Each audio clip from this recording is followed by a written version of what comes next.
चलिए, सबसे पहले आप लोग ऑडियो कंफर्म कीजिए कि आवाज सुनाई दे रहा है अच्छे से सबको।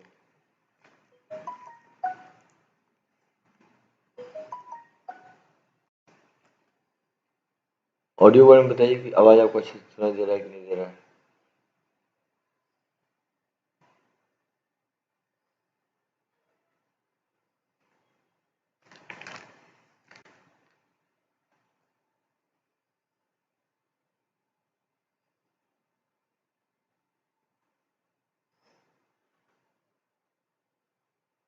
चलिए, साउंड क्लियर है। ठीक है, फिर साउंड क्लियर है तो आगे बढ़ा जाए। आज जो टेस्ट होने का प्लान था, आज टेस्ट नहीं होगा। बहुत लोग फास्टिंग में है और नवमी को क्या टेस्ट लिया जाएगा। आप लोग पढ़ ले रहे हैं, वही बहुत बड़ी बात है। तो आज हम लोग आगे बढ़ा जाए। कल पहुंचे थे हम लोग डी ब्लॉक एलिमेंट्स के कलर के बारे में कि वो कलर शो करता है कि नहीं करता है तो क्यों करता है, ये सब कल हम देख रहे थे। आज उसके आगे शुरू करना है, लेकिन कलर थोड़ा सा लंबा चौड़ा टॉपिक चलेगा, थोड़ा सा खींचेगा। एक काम करते हैं हम लोग, कलर के पहले दो छोटे छोटे टॉपिक्स हैं, पहले उनको क्लियर कर लेते हैं। जैसे आपको लास्ट टाइम हम लोग को जो पढ़ाए हुए थे वो था मैग्नेटिक बिहेवियर वाला, और मैग्नेटिक बिहेवियर के बाद जो अगला पॉइंट है आपको कलर कल शुरू किया। लेकिन ठीक है, यहाँ पर थोड़ी देर में लौट के आते हैं कलर के पास। स्टार्ट किया जाए। पहले हम लोग जो हमारे डी ब्लॉक के जो एलिमेंट्स हैं, इनका इस्तेमाल हम लोग कैटलिस्ट के रूप में करते हैं, एक अच्छे कैटलिस्ट के रूप में करते हैं। मोस्टली जो भी अभी हम लोग पी ब्लॉक के अंदर जो भी प्रिपरेशन पढ़ के आए हैं, या ऑर्गेनिक में जो हम लोग पढ़ेंगे आगे जो आपको मिलने वाला है, उसमें से अधिकांश ऐसे होंगे जिनमें डी ब्लॉक के एलिमेंट्स को एज ए कैटलिस्ट इस्तेमाल किया जाता है। तो ऐसा क्या कारण है, इनके पीछे का क्या कारण है? तो इसके पीछे का कारण है tendency to show multiple valency. जो डी ब्लॉक के जो एलिमेंट्स हैं वो एक से अधिक प्रकार की वैलेंसी शो करना चाहते हैं। अब मान लेते हैं कि कोई भी चीज एक से ज्यादा वैलेंसी शो कर सकता है। मान लेते हैं यहाँ पे कोई एक रखा हुआ है, कोई टुकड़ा रखा हुआ है मेटल का, और यहाँ पे आने वाला कोई एक रिएक्टिंग स्पीसी है, वो आके इस पे बैठने वाला है। अब ये कह रहा है कि नहीं, हम +2 नहीं शो करते हैं, हम +3 शो करेंगे। तो अगर इसके पास सिर्फ +2 ही मतलब +2 वाले के साथ ही जुड़ने की क्षमता हो, तब तो ठीक है, ये नहीं जुड़ पाएगा। लेकिन सोच के देखिए, अगर ये +2 के साथ भी जुड़ सकता है, +3 के साथ भी जुड़ सकता है, तो ये इसको आराम से कहेगा ठीक है, कोई बात नहीं, +2 नहीं था, +3 ही सही, आ जाओ, उससे भी हम अटैच कर लेते हैं। तो एक से ज्यादा तरह की वैलेंसी शो करने की टेंडेंसी के कारण डी ब्लॉक के एलिमेंट्स जो हैं वो, अधिकांश डी ब्लॉक के एलिमेंट जो हैं वो एज अ गुड कैटलिस्ट इस्तेमाल किए जाते हैं। अब जैसे कि कुछ एग्जांपल हम लोग पास TiCl4, ये सारे जो भी एग्जांपल्स आप लिखेंगे मोस्टली इसमें से आपके एनसीईआरटी के एग्जांपल हैं, जो हो सकता है कि आपको मिल चुके हैं, या अगर नहीं मिले हैं तो आपको मिल जाएंगे। अभी जो हम लोग आगे फर्दर पढ़ेंगे, ऑर्गेनिक वगैरह पढ़ेंगे, तो उसमें ही आपको सब मिल जाएंगे। तो TiCl4 जो है, टाइटेनियम का टेट्राक्लोराइड जो है, वो यूज किया जाता है as a Ziegler Natta catalyst. Natta catalyst बोलते हैं इन प्रोडक्शन ऑफ पॉलीथीन। ये पॉलीमर का एक टॉपिक है जिसमें पॉलीथीन को बनाने के बारे में पढ़ना है, और वहां पे आप देखिएगा कि पॉलीथीन बनाने के लिए टाइटेनियम के टेट्राक्लोराइड का इस्तेमाल किया जाता है। साधारणतः इसको ट्राईइथाइल एल्युमिनियम के साथ इस्तेमाल किया जाता है, और इसका नाम क्या है? जिगलर नाटा कैटलिस्ट कहा जाता है। ठीक है, तो ऐसे आप इसको नाटा कैटलिस्ट भी कह सकते हैं। अपने यहाँ एक दो बार एग्जाम में से देखने को मिला है कि जब प्रैक्टिकल होता है तो वहाँ पे वाइवा वॉइस में पूछा जाता है ये क्वेश्चन। एक दो बार लोग पूछ लिया है कि पॉलीथीन के प्रिपरेशन में किस तरह के कैटलिस्ट का इस्तेमाल करते हैं। लास्ट ईयर भी लोग पूछा था।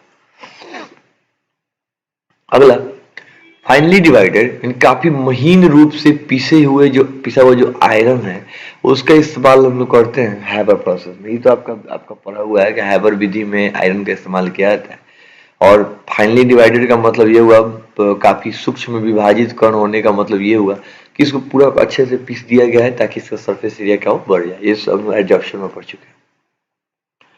फिर काफी महीन पिसा हुआ जो निकल है, उसका इस्तेमाल हाइड्रोजनीकरण अभिक्रिया के लिए किया था। शायद आपको याद हो, 10वां क्लास में ये रिएक्शन सबसे पहले आपको मिला था, कुछ ऐसे वाला। और यहाँ पे क्या किया जाता था, निकल डालते थे और साथ में डालते थे हाइड्रोजन। तो ये हाइड्रोजन से क्या करता था, ये बॉन्ड बनाता था, CH2 जो डबल बॉन्ड था वो बॉन्ड टूट जाएगा और इसके जगह पे एक एक H क्या होगा, ऐड हो जाएगा। तो अनसैचुरेटेड हाइड्रोकार्बन, असंतृप्त हाइड्रोकार्बन से संतृप्त हाइड्रोकार्बन बनने के प्रक्रिया के दौरान हम लोग निकल का इस्तेमाल करते थे। अगला है कॉपर का इस्तेमाल किया जाता है फॉर्मल्डिहाइड को बनाने के लिए, आगे हम लोग पढ़ेंगे ऑर्गेनिक में, याद रखिए फिलहाल। मैग्नीज डाइऑक्साइड का इस्तेमाल किया जाता है KClO3 को बनाने में, ठीक है। निकल का ऑक्साइड का इस्तेमाल होता है सल्फर बनाने में, कहां से, कोल गैस से, कोल गैस से सल्फर को बनाने में निकल ऑक्साइड का इस्तेमाल करते हैं। ये कि जितना भी आपको ये दिख रहा है सब के सब कहाँ के हैं, ये सब के सब डी ब्लॉक के एलिमेंट्स हैं। या तो डी ब्लॉक के डायरेक्ट एलिमेंट्स हैं उसका इस्तेमाल कर लिया, या डी ब्लॉक के एलिमेंट का कोई कंपाउंड है जिसका इस्तेमाल हम इसमें करते हैं।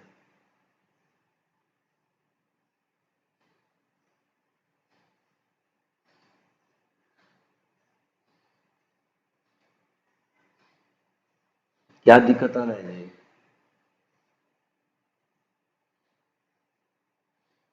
साउंड प्रॉब्लम, साउंड का प्रॉब्लम नहीं चाहिए, सुबह का समय है, स्पीड मेरा बहुत अच्छा दे रहा है। अगर साउंड का प्रॉब्लम आता है तो हमको भी दिखता है साउंड का प्रॉब्लम जा रहा है। आपके आगे स्पीड का प्रॉब्लम होगा, यहाँ से नॉर्मल चल रहा है सब।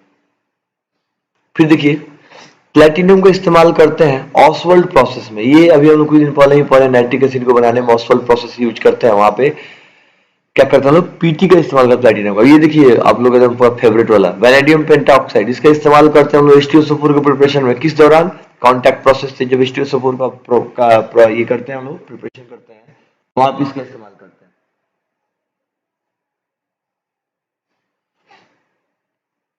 अगला है CuCl, जो है कॉपर का क्लोराइड, यहाँ पे देखिए ध्यान रखिएगा CuCl, ये इसका इस्तेमाल डेकन प्रोसेस में करते हैं, क्या बनाने के लिए, क्लोरीन बनाने के लिए।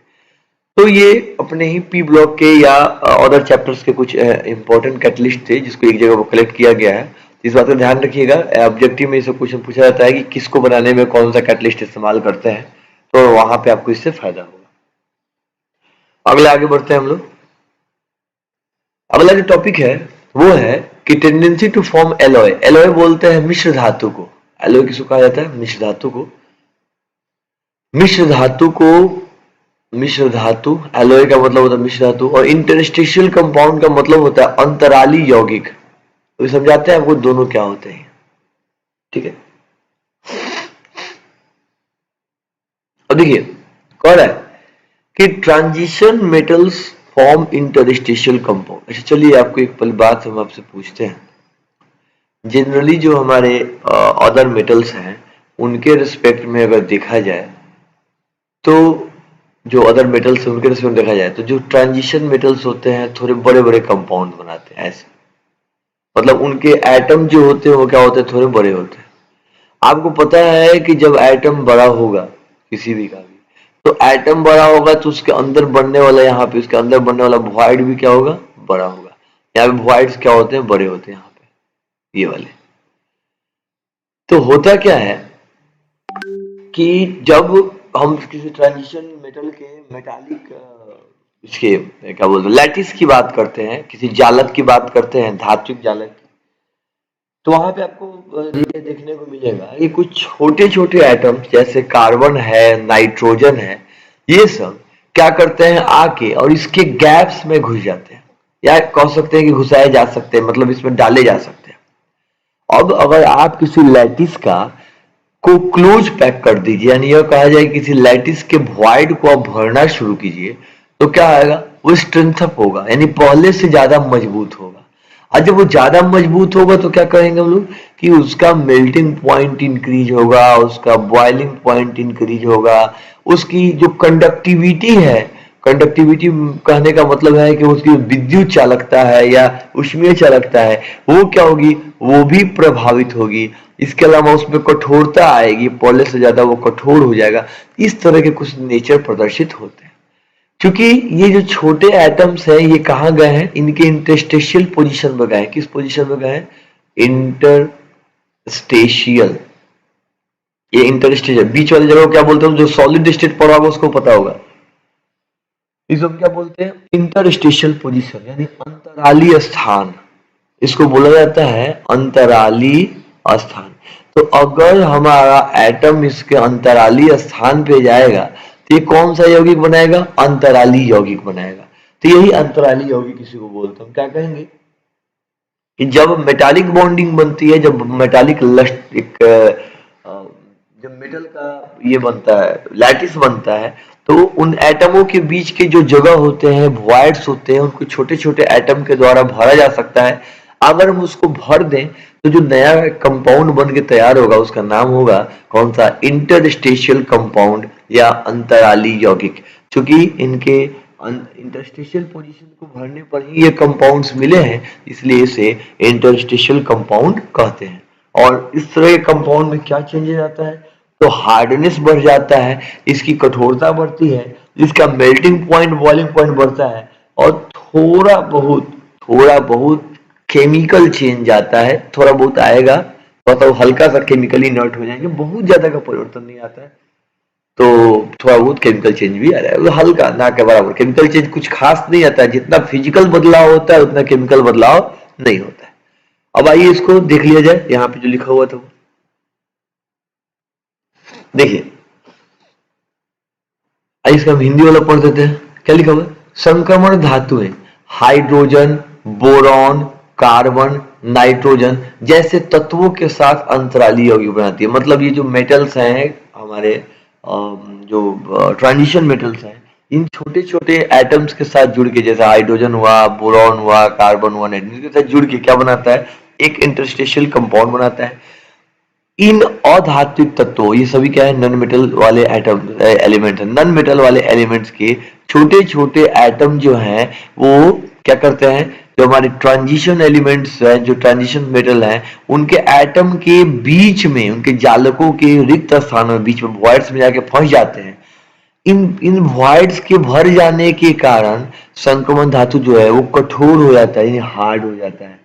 अब क्या लिखेंगे हम लोग? इस इंटरस्टिशियल कंपाउंड में मूल धातु के समान ही, लगभग समान ही उसके केमिकल प्रॉपर्टीज होते हैं, लेकिन उनके फिजिकल प्रॉपर्टी जैसे कि उनका डेंसिटी, उनका हार्डनेस, उनकी कंडक्टिविटी, ये सभी क्या होते हैं? चेंज होने लगते हैं। ये किसकी कहानी थी? ये कहानी थी हमारे इंटरस्टिशियल कंपाउंड्स की। अभी देखिए दूसरा है कि टेंडेंसी टू फॉर्म एलॉय। अब आइए थोड़ा सा बात करते हैं हम लोग, एलॉय किसे कहते हैं, ठीक है ना? एलॉय एलॉय एलॉय एलॉय, एक से आपको बताना है एलॉय, एलॉय किसे कहते हैं? आप लोग इसका नाम पहले से सुने होंगे, मिश्र धातु का नाम आप लोग पहले से जानते हैं। इसको हम लोग क्या बोलते हैं? इसको हम लोग हिंदी में बोलते हैं मिश्र धातु। ये एक तरह का विलयन है, ये एक तरह का घोल है, वास्तविक घोल है। क्या ये एक तरह का ट्रू सॉल्यूशन है। जब दो मेटल्स को, जब मान लेते हैं कि ये मेटल है, शुरू से आप लोग मेटल है, नॉन मेटल वाला भी होता है, एक मेटल यहाँ पे है, एक एक्स मेटल है, और एक हमारा वाई मेटल है। इन दोनों मेटल को हम क्या किए कि पिघला दिए, और दोनों को पिघला के तब क्या किए? एक ही बर्तन में दोनों को लेकर डाल दिए। अब क्या होगा? जब ये ठंडा, जब ये गर्म रहेगा तो पूरा अच्छे से मिक्स कर जाएगा। थोड़ी देर बाद जब ये ठंडा होना स्टार्ट होगा तो एक नया सब्सटेंस का फॉर्मेशन करेगा। इस नए सब्सटेंस को हम क्या बोलते हैं? इसको ना, इसका नाम रखे हम लोग एलॉय, यानी कि इसको बोलते हैं मिश्र धातु। अब सवाल ये है कि डी ब्लॉक के एलिमेंट्स जो है वो मिश्र धातु क्यों बनाते हैं, क्या कारण है?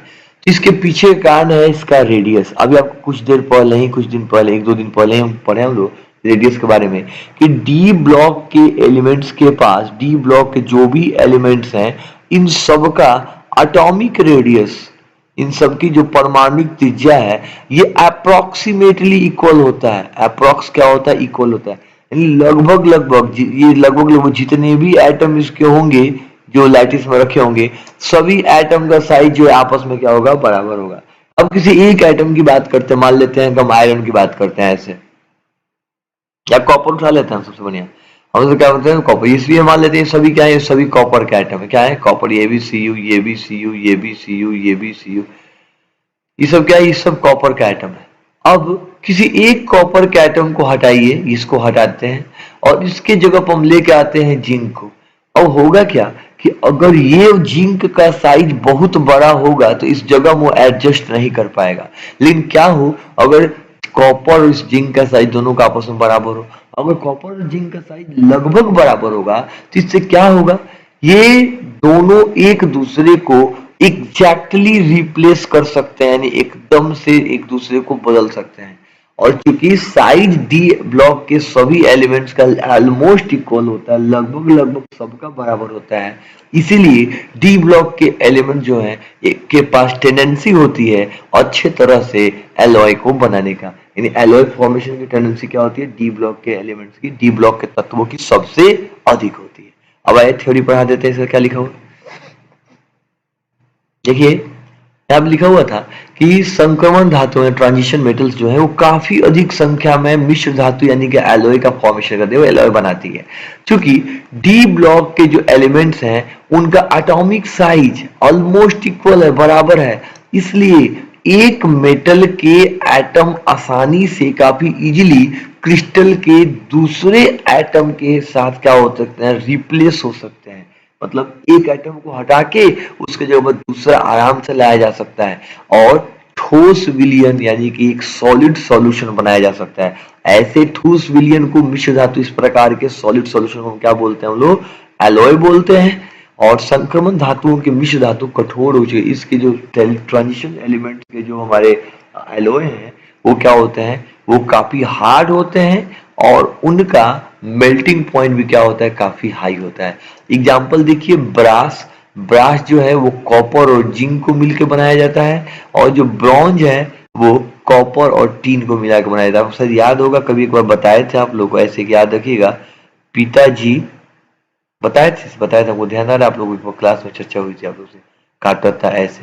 यहाँ पर पी का मतलब हुआ पीतल, ता से तांबा और जी से जिंक, यानी पीतल जो है वो इन तांबा और जिंक के मिलने से बनता है, और कांसा जो है वो टीन और तांबा के मिलने से बनता है। तो ये बात आप ध्यान रखिएगा, ठीक है। अब यहाँ पर जाके हम लोग 3 टॉपिक को भी क्लियर किए हैं। कौन कौन था वो, एक हम पढ़ाया आपको, वो था यूजेज ऑफ कैटलिस्ट, यानी कि ये कैटलिस्ट की तरह अच्छे से काम करते हैं। और अभी जो देखे हम लोग 2 टॉपिक और देखे हैं, एक देखे हैं एलॉय फॉर्मेशन यानी कि मिश्र धातु बनाने की क्षमता, और दूसरा था इंटरस्टिशियल कंपाउंड को बनाने की क्षमता, यानी अंतराली यौगिक को बनाने की प्रवृत्ति।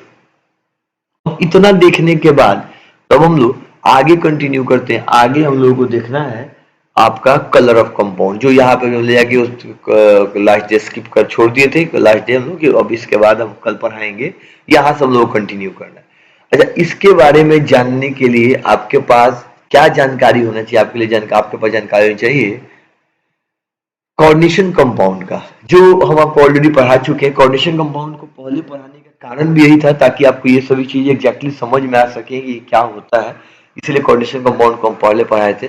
तो एक सेकंड पहले आपको देख ले, कुछ आप लोग कमेंट वगैरह नहीं चल रहा है, कुछ सब लोग नहीं रहे, नहीं, नॉर्मल सब कोई आराम से।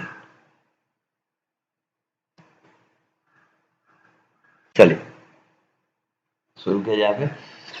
तो अभी हम आपको भी जो बताने वाले हैं ये ऑलरेडी हम आपको कोऑर्डिनेशन कंपाउंड में पढ़ा चुके हैं, लेकिन हाँ फिर भी कुछ बच्चे शायद ऐसे हैं जो कि कोऑर्डिनेशन कंपाउंड में सब चीजें नहीं पढ़े थे, तो ये बात उनके लिए बताया जा रहा है, वो लोग ध्यान से सुनेंगे। होता क्या है कि जो डी ब्लॉक के जो एलिमेंट्स हैं, डी ब्लॉक में कितने डी सब शेल में कितने ऑर्बिटल्स होते हैं, इसमें ऑर्बिटल्स होते हैं 5। अगर आपका 11th क्लास अगर मजबूत है तो आपको याद होगा कि जो हमारा एजीमुथल क्वांटम नंबर जो L है, वो L की वैल्यू कितनी होती है D के लिए L की वैल्यू होती है 0 होता है, 1 के लिए 1 होता है, P के लिए, और 2 किसके लिए होता है, 2 होता है किसके लिए, D सब शेल के लिए। तो क्वांटम नंबर अगर आपको याद होगा तो D सब शेल के लिए एजीमुथल क्वांटम नंबर होता है 2। जब एजीमुथल क्वांटम नंबर 2 होगा तो जो मैग्नेटिक क्वांटम नंबर होगा उसकी वैल्यू जो है वो बिलोंग करती है कहां से कहां तक, -L से लेकर +L तक। यानी हम कह सकते हैं कि इसकी वैल्यू जो है वो कहां से कहां तक होगी, डी सब शेल के लिए m की वैल्यू कहां से कहां तक होगी, वो होगी -2 से लेके +2 तक। अगर आप इस ब्रैकेट को पहचानते हैं तो आपको पता होगा इसके अंदर कितनी वैल्यू आने वाली है, -2, -1, 0, +1 और +2। यानी ये टोटल वैल्यू आप देखिए अगर कितना है, तो काउंट किया तो ये 1, 2, 3, 4, 5, कुल 5, यानी कि डी सबशेल में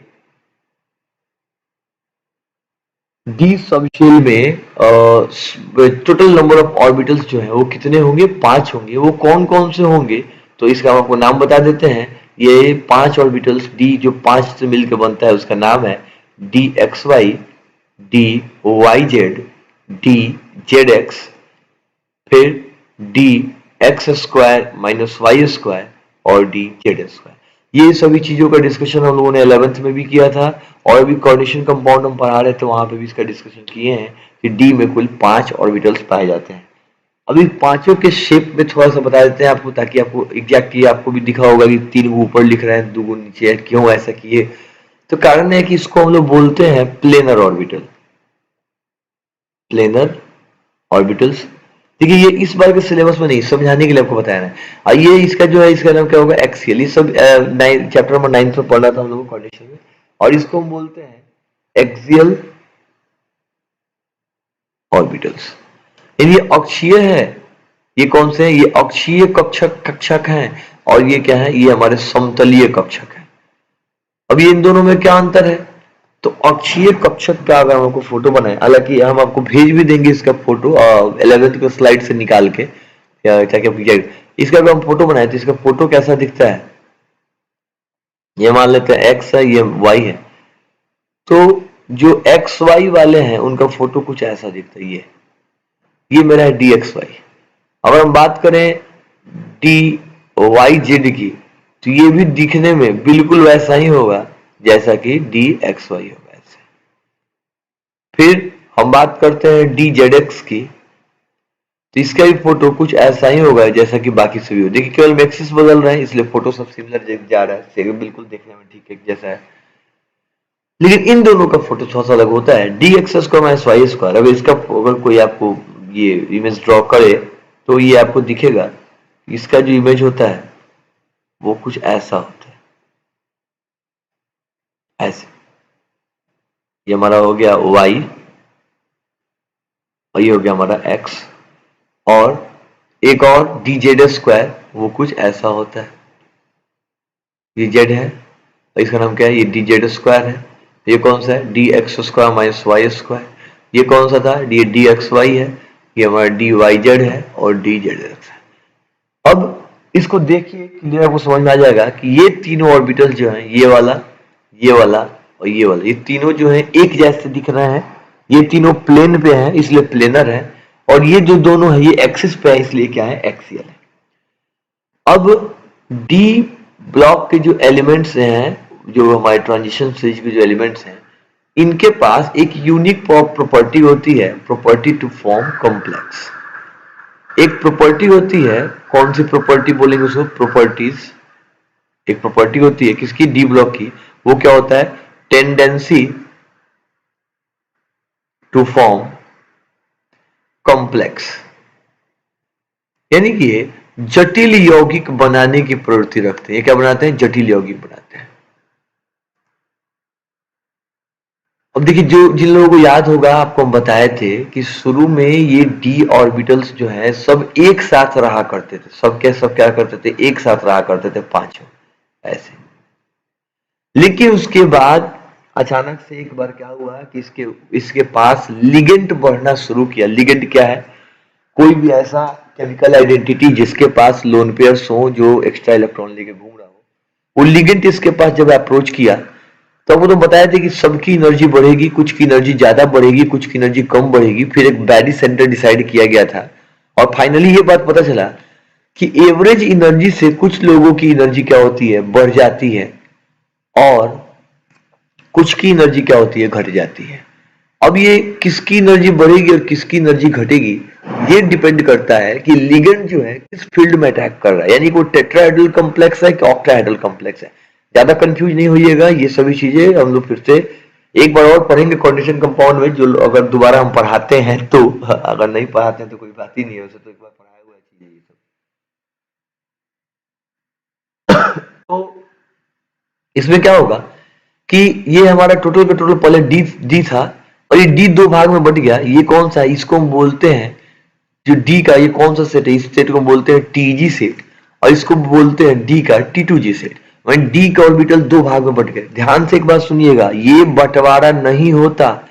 क्यों नहीं, कब नहीं होता? जब लिगेंड्स नहीं आते। यानी अभी आप एक बात लिख रहे हैं, आप इस बात को ध्यान रखिए, आगे इसका जरूरत पड़ने वाला है। लिगेंड्स अगर अप्रोच न करें, अप्रोच न करें मतलब लिगेंड अगर नजदीक न आए, मतलब लिगेंड से बॉन्डिंग न बने, तो स्प्लिटिंग नहीं होगी, स्प्लिटिंग नहीं होगी। ये बात ध्यान रखिएगा, अगर इसके पास लिगेंड न आए तो इस ऑर्बिटल्स को कोई भी रिपल्शन का फील नहीं होगा। रिपल्शन नहीं फील होगा तो ये स्प्लिटिंग नहीं होगी, यानी कि दो टुकड़ों में ये नहीं बटेंगे। यानी कि लिगेंड्स आएंगे तभी ये स्प्लिटिंग होगी। ये पॉइंट पर ध्यान इसलिए बार बार दोहरा रहे हैं क्योंकि इससे आगे जुड़ा हुआ एक क्वेश्चन आने वाला है, ठीक है ना। लिगेंड्स आएंगे तभी स्प्लिटिंग होगी, लिगेंड्स अगर नहीं आते हैं तो स्प्लिटिंग नहीं होगी। ये बात था। तो ये स्प्लिटिंग है, ये स्प्लिटिंग किसका, ये स्प्लिटिंग इसको हम बोलते हैं splitting in octahedral region. Octahedral में होता क्या है कि दो टुकड़े अष्टफलकीय क्षेत्र में जब विघटन होगा, अष्टफलकीय, अष्टफल जिसको ज्यादा दिक्कत हो कोऑर्डिनेशन का मॉर्निंग कॉपी देख लेगा, ये सभी चीजें पढ़ाई हुई है। अष्टफलकीय क्षेत्र में जब विघटन होगा तो T2G TG को ऊपर रखा जाएगा और T2G कहां चला जाएगा, नीचे। 3 सेट वाले नीचे रहेंगे, 2 सेट वाले ऊपर रहेंगे। ये अष्टफलकीय का है। अगर हम बात करें टेट्राहेड्रल की, यानी चतुष्फलकीय की बात करें, तो चतुष्फलकीय में क्या होता है, चतुष्फलकीय में कौन ऊपर होगा, चतुष्फलकीय में जो हमारे T2G के जो सेट है वो ऊपर होंगे, और जो TG वाले जो सेट होंगे वो कहां होंगे, नीचे होंगे। यानी कुल मिला के ओवरऑल अगर बात की जाए तो हम क्या कहेंगे कि ओवरऑल हम ये कह सकते हैं, नटशेल में मैं समरी के रूप में हम कह सकते हैं कि जैसे अगर लिगेंड अप्रोच करें, लिगेंड अगर नजदीक आए तो भाई बंटवारा होगा, कंफर्म बंटवारा होगा, निश्चित रूप से ये ब्रेक होगा, टूटेगा दो हिस्सों में। और इसका टूटना इस बात पर डिपेंड करता है कि लिगेंड क्या बना रहे हैं, वो टेट्राहेड्रल बना रहे हैं कि ऑक्टाहेड्रल बना रहे हैं। अगर टेट्राहेड्रल बना रहे हैं, टेट्राहेड्रल कॉम्प्लेक्स बनेगा तो स्प्लिटिंग ऊपर वाली होगी। अगर ऑक्टाहेड्रल कॉम्प्लेक्स बनेगा तो स्प्लिटिंग नीचे वाली होगी। अब ये जो भी कहानी यहाँ पे दी गई है, ये सब जो है आप ही के द्वारा किया गया पाप है, जो कि चैप्टर नंबर 9 में किया गया था। उस कॉपी को निकालिए और उसको पढ़िए। तो उसको पढ़िए तो आपको लग रहा होगा कि आपका है खींचतान, किसको इतना जल्दी पढ़ा दिए, काफी लंबा चौड़ा टॉपिक था, सही में लंबा चौड़ा है, लेकिन ऐसा इसलिए छोड़ा गया क्योंकि पहले से पढ़ाया गया था। अब आइए कल परसों के लेक्चर पे चलते, कल के लेक्चर, कल जो हमने बताया था वहां पे कि डी ब्लॉक के जो तत्व हैं वो इन 3 कारणों से रंग प्रदर्शित करते हैं। इसमें एक पहला कारण था डी डी ट्रांजिशन, एक था चार्ज ट्रांसफर। तो ये और भी है कारण, लेकिन हम लोग को दो ही पढ़ना है। तो अब ये डी डी ट्रांजिशन और चार्ज ट्रांसफर क्या होता है और इससे रंग कैसे प्रदर्शित होता है, क्या कारण होता है इसमें रंग दिखने का, आइए इसके ऊपर चर्चा करते हैं।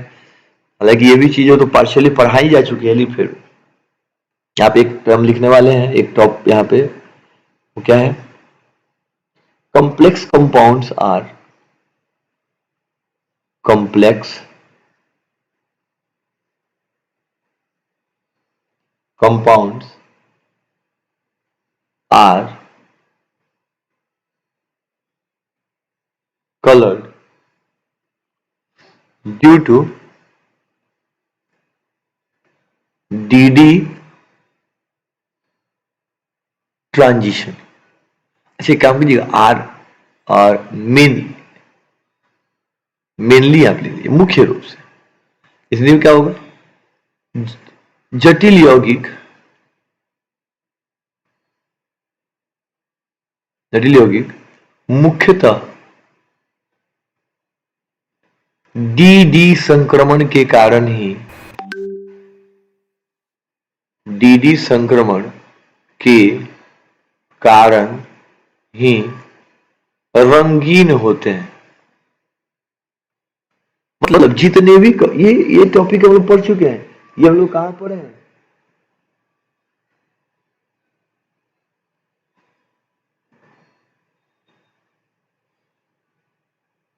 देख रहे हैं। ये बड़ा बदमाश लड़का है, इतना बदमाश लड़का है कि क्या कहा जाए। देखिए मेरे नाम से आईडी बनाया जाएगा। अच्छा हो गया खत्म। बंद कर दिया इनको।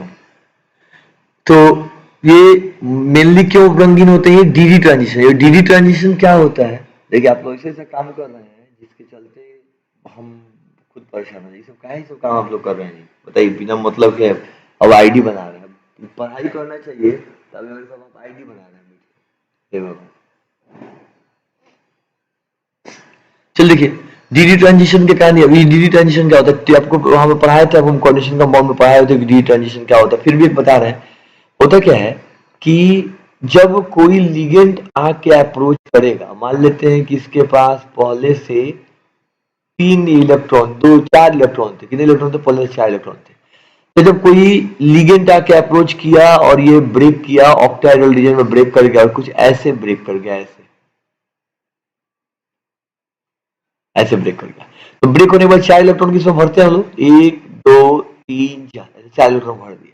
अब इसके बारे में सोचिए कि ये कंपाउंड, इस कंपाउंड पे जब रंग आएगा, मतलब जब जब लाइट आएगा, जैसे कि मान लेते हैं कि इस पे ऐसे सनलाइट आया, ये क्या आया? ये सनलाइट है। अब आपको पता है कि सनलाइट के अंदर कौन कौन से कलर होते हैं? VIBGYOR, क्यों इतने सारे रंग होते हैं। अब होगा क्या कि जब लाइट इस पे आके जब फॉल करेगा, तो आपको ये बात पुरुषों में पता होगा कि light is a form of energy. प्रकाश क्या है? ऊर्जा का एक रूप है। और जो लाइट यहाँ से जब लाइट यहाँ से आए, जो लाइट जब यहाँ से मान लेते आएगा और इसके ऊपर जब आके एनर्जी इसके ऊपर इसको दे रहा होगा, तो इस एनर्जी को एब्जॉर्ब करके, इस लाइट की एनर्जी को एब्जॉर्ब करके, और यहाँ से इलेक्ट्रॉन एक्साइटेड होकर कहाँ चले जाते हैं? अपर सेल में चले जाते हैं। अब आप मान के चलिए कि यहाँ पे आने वाला ये सब VIBGYOR सब आ रहा था, इसमें से B और Y ये और R ये और भी, इन सबको एब्सॉर्ब कर लिया गया। मतलब इस इलेक्ट्रॉन को कितने की एनर्जी आवश्यक थी? उसको आवश्यक थी कि हम V का भी सोख लें, B का भी सोख लें। ये सारी एनर्जी को सोख गया, इसको सोख गया, इसको सोख गया, इसको सोख गया, इसको सोख गया। तो इतना सोखने के बाद वो एनर्जी को एब्सॉर्ब किया और लेके कहां चला गया? ऊपर चला गया। तो बाकी बचे हुए जो रंग थे, जैसे IGO, ये इन रंगों के मिश्रण से जो नया रंग तैयार होगा वैसा इसका रंग होगा, वैसा ये दिखाई देगा। अब सवाल ये है कि ये मतलब रंग ये एब्जॉर्ब क्यों किया? देखिए, सबसे पहले एब्जॉर्ब पहले नहीं किया था। पहले कोई एलिमेंट था, डी ब्लॉक कोई एलिमेंट था, इसके नजदीक लिगेंड पहुंचा तो स्प्लिटिंग हुई, डी ऑर्बिटल 2 हिस्सों में बट गए। जैसे ही 2 टुकड़ों में टूटे, एक की एनर्जी कम हो गई, दूसरे की एनर्जी ज्यादा हो गई। तो आपको पता है ये कम एनर्जी वाले पहले भरते हैं, नीचे वाला एनर्जी पहले भर गया। अब इस पर जब सन की लाइट पड़ेगी या किसी प्रकार का इलेक्ट्रोमैग्नेटिक रेडिएशन पड़ेगा, तो उसमें से जो भी रिक्वायर्ड एनर्जी है उसको ये एब्सॉर्ब कर लेगा, और एब्सॉर्ब करके ये ऊपर ट्रांजिट हो जाएगा। इलेक्ट्रॉन कहां चले जाते हैं? ऊपर चले जाते हैं, ऊपर में आके भर जाते हैं। और जैसे ही ऊपर में, अब तो कुछ एनर्जी एब्सॉर्ब कर लिया, आ तो सब रहा था, कुछ एनर्जी एब्सॉर्ब हो गया, तो बचा हुआ जो एनर्जी यहां से रिफ्लेक्ट होगा वो आपको दिखाई देगा। जो एनर्जी यहां से रिफ्लेक्ट होकर दिखाई देता है वो एब्जॉर्प्शन वाला कलर होता है। एब्जॉर्प्शन वाला कलर थोड़ा सा हल्का सा टफ कंसेप्ट है, हालांकि ये कंसेप्ट भी बहुत टफ नहीं है उन बच्चों के लिए, आसान है जो 11th पढ़े हुए। यहाँ पे आके जो लाइट जब आके सनलाइट जब इस पे पड़ रही थी, इस पे आके जो लाइट पड़ रही थी, तो कुछ जो बचा हुआ एनर्जी वो बाहर निकला। जो एनर्जी बाहर निकली वो आपका एब्जॉर्प्शन वाला कलर था। कौन सा कलर था? वो एब्जॉर्प्शन वाला कलर था, ये अवशोषित करने वाला कलर था। अब फिर एक और बात ध्यान रखिएगा, मान लेते हैं एक और कंडीशन बताते हैं। ये केस पहला था, आने के समय एब्सॉर्ब किया, ठीक है, कोई बात नहीं। दूसरा का कंडीशन देखिए, फिर से वही केस, सेम वही केस है भाई। जो हमारे इलेक्ट्रॉन थे वो एनर्जी एब्सॉर्ब कर चुके हैं और वो ऊपर वाले सेल में पहुंच गए हैं, नीचे वाले सेल में भी इलेक्ट्रॉन है लेकिन ऊपर वाले सेल इलेक्ट्रॉन पहुंच। अब क्या होगा अगर दी जाने वाली एनर्जी जो दी जा रही है, यहाँ पे जो एनर्जी सनलाइट जो दी रह जा रही थी, वो एनर्जी अब बंद कर दी जाए, वो एनर्जी नहीं दी जाए। तो अगर वो अब एनर्जी नहीं दी जाएगी तो ये जो ऊपर चला गया था वो फिर से वो वापस लौटेगा। और एनर्जी कंजर्वेशन थ्योरम कहता है कि आप एनर्जी को बर्बाद नहीं कर सकते हैं। जब कुछ एनर्जी को एब्सॉर्ब करके वो ऊपर गया था, तो जब वो ऊपर से नीचे लौटेगा तो वो एक एमिशन कलर शो करेगा, या एमिशन बोलते हैं। जब देखिए यहाँ पे यहाँ पे रंग कब क्यों दिखा था? क्योंकि आने वाले रंगों में से कुछ एब्जॉर्ब करके बाकी को छोड़ा गया था। और यहाँ पे जो रंग दिख रहा है ये सिर्फ वही रंग दिख रहे हैं जिनको एब्जॉर्ब किया गया था। उनको जब ऊपर से एनर्जी देना बंद कर देंगे तो ये इलेक्ट्रॉन वापस लौटेंगे, और जब ये इलेक्ट्रॉन वापस लौटेंगे तो जिस तरह से वो एब्जॉर्ब करके ऊपर गए थे, जो एनर्जी एब्जॉर्ब करके ऊपर गए थे, जैसे भी एब्जॉर्ब किया था, बी, वाई, ओ, आर, इन सबों का मिश्रण जो है वो अब दिखेगा, वो शाइन करेंगे, चमकेगा। आपको याद होगा शायद कि रेडियम चमकता है रात में, तो क्यों करता क्या है रेडियम कि ऐसे रेडियम का कलर जो है, मतलब जैसे रेडियम की मूर्ति होती देखिएगा जनरली व्हाइटिश कलर का होता है वो। तो होता क्या है कि जब तक लाइट पड़ रहा था तब तक वो कुछ ना कुछ एब्जॉर्ब कर रहा था, बचे हुए रंगों को क्या करता है, रिफ्लेक्ट करता है, बचे हुए रंगों को क्या करता है, रिफ्लेक्ट कर रहा होता है। तो बचे हुए रंगों का कारण वो व्हाइट दिख रहा है, और बाद में जब वो लाइट बंद कर देते हैं, मतलब पावर सोर्स, ये आने वाला लाइट सप्लाई लाइट बंद कर देंगे, तब वो क्या करेगा, अपने इलेक्ट्रॉनों को वापस उतारेगा जहां से लेकर गया था, और इस समय वही एनर्जी रिलीज करेगा जिस एनर्जी को क्या किया था, एब्सॉर्ब करके ऊपर गया हुआ था। अब हम क्या कहेंगे, अब तो हाँ वेवलेंथ का केस सभी बता रहे हैं, वेवलेंथ के केस में भी चर्चा होगी। अब हम दो बातें देखें, एक देखें कि एब्जॉर्प्शन के समय कलर दिखता है, एक एमिशन के समय कलर दिखता है। ओवरऑल देखिए भाई कलर दिखता है। आपको ये वाला केस थोड़ा समझने में दिक्कत हो सकता है, हम मानते हैं, कारण ये है कि शायद आपका 11th भूल गए होंगे। आप 11th में बोर एटॉमिक मॉडल पढ़ना था जिसमें हाइड्रोजन एटम का स्पेक्ट्रम पढ़ना था, जहां पे इलेक्ट्रॉन नीचे की तरफ जंप कर रहे थे। अगर आप उसको एक बार दोहरा लीजिएगा तो एब्जॉर्प्शन स्पेक्ट्रम और एमिशन स्पेक्ट्रम दोनों उसमें पढ़ाए गए हैं, आपको खूब बढ़िया से क्लियर हो जाएगा। लेकिन अगर आप नहीं भी दोहराते हैं तो भी कोई दिक्कत नहीं है, हम इस पर भी चर्चा केवल करके समझ सकते हैं कि जब यहाँ पे मेटल आया, लिगेंड आया मेटल के पास, मेटल के ऑर्बिटल दो हिस्सों में टूट गए, दो हिस्सों में टूटने के बाद जो नीचे वाला हिस्सा था उसमें पहले इलेक्ट्रॉन भरेगा, क्योंकि लोड एनर्जी को पहले भरा जाता है, फिर वहां पे एनर्जी आके पड़ी, कुछ हिस्सा एब्जॉर्ब किया गया, एब्जॉर्ब करके वो इलेक्ट्रॉन ऊपर माइग्रेट हुए, ऊपर चले गए। अब जो हिस्सा एब्जॉर्ब कर गया वो तो खत्म हो गया, जो बचे वाले हिस्से होंगे उनको मिला के जो रंग दिखेगा वो इस कंपाउंड का रंग होगा। यहां तक पता चला। अब एक बात बताइए, यहां से यहां तक ये गैप जितना बड़ा होगा, ये गैप को हम बोलते हैं क्रिस्टल फील्ड स्प्लिटिंग एनर्जी। क्या बोलते हैं इसको लोग? क्रिस्टल फील्ड स्प्लिटिंग एनर्जी, यानी क्रिस्टल फील्ड की विघटन ऊर्जा, इसको डेल्टा नॉट से सूचित करते हैं। ठीक है ना, ये सब कोऑर्डिनेशन कंपाउंड पाया था। तो जितना ही ज्यादा स्प्लिटिंग होगा एनर्जी उतनी ही ज्यादा अधिक चाहिए। यहां पे लिखते हैं, आप देखिए, मोर में एक थोड़ा सा और लाइन और ऊपर तो कोऑर्डिनेशन कंपाउंड को बात स्टार्ट करके लिखते हैं। देखिए क्या लिखा हुआ है, स्ट्रॉन्ग लिगेंड। अगर लिगेंड क्या हो, प्रबल हो, ये चैप्टर नंबर 9 की कहानी है। अगर प्रबल लिगेंड हो, प्रबल लिगेंड होंगे तो क्या करेंगे, प्रबल लिगेंड होंगे तो स्प्लिटिंग जो होगी वो स्प्लिटिंग क्या करेंगे, अधिक करेंगे, वो अधिक विघटन करेंगे। विघटन क्या होगा, विघटन ज्यादा होगा, विघटन अधिक होगा, लंबा बहुत, ये काफी ऊंचा चला जाएगा, ये और ऊंचा बढ़ेगा, ये और नीचे जाएगा, विघटन अधिक होगा। अच्छा, विघटन अधिक होगा तो इलेक्ट्रॉन को ऊपर पहुंचाने में ज्यादा एनर्जी चाहिए, तो हम लिखेंगे मोर एनर्जी रिक्वायर्ड, यानी कि अधिक ऊर्जा की आवश्यकता पड़ेगी इलेक्ट्रॉन को ऊपर लेके जाने में। अधिक ऊर्जा की आवश्यकता, अधिक ऊर्जा की आवश्यकता होगी इलेक्ट्रॉन को ऊपर लेके जाने में, एक ये भी बात पता चला। अच्छा, जब अधिक ऊर्जा की आवश्यकता होगी इलेक्ट्रॉन को ऊपर लेके जाने के लिए तो वेवलेंथ का क्या कहानी होगा, तो ये आपको प्लैंक्स की थ्योरी याद रखनी चाहिए कि energy is inversely proportional to lambda. ये कैसे पता चला था, ये प्लैंक्स के फॉर्मूला से पता चला था, जहां पर उन्होंने बताया था कि E बराबर होता है hc अपॉन लैम्डा, यहाँ से लैम्डा क्या इनवर्सली प्रोपोर्शनल है, यानी कि जितना ज्यादा हमारा स्प्लिटिंग होगा, विघटन जितना अधिक होगा, एनर्जी उतनी ही अधिक चाहिए, और जितनी अधिक एनर्जी चाहिए उतनी ही छोटी लैम्डा की वैल्यू भी होगी, यानी कि छोटे लैम्डा वाले एब्जॉर्ब होते हैं कब, जब स्प्लिटिंग ज्यादा करानी होती है तब।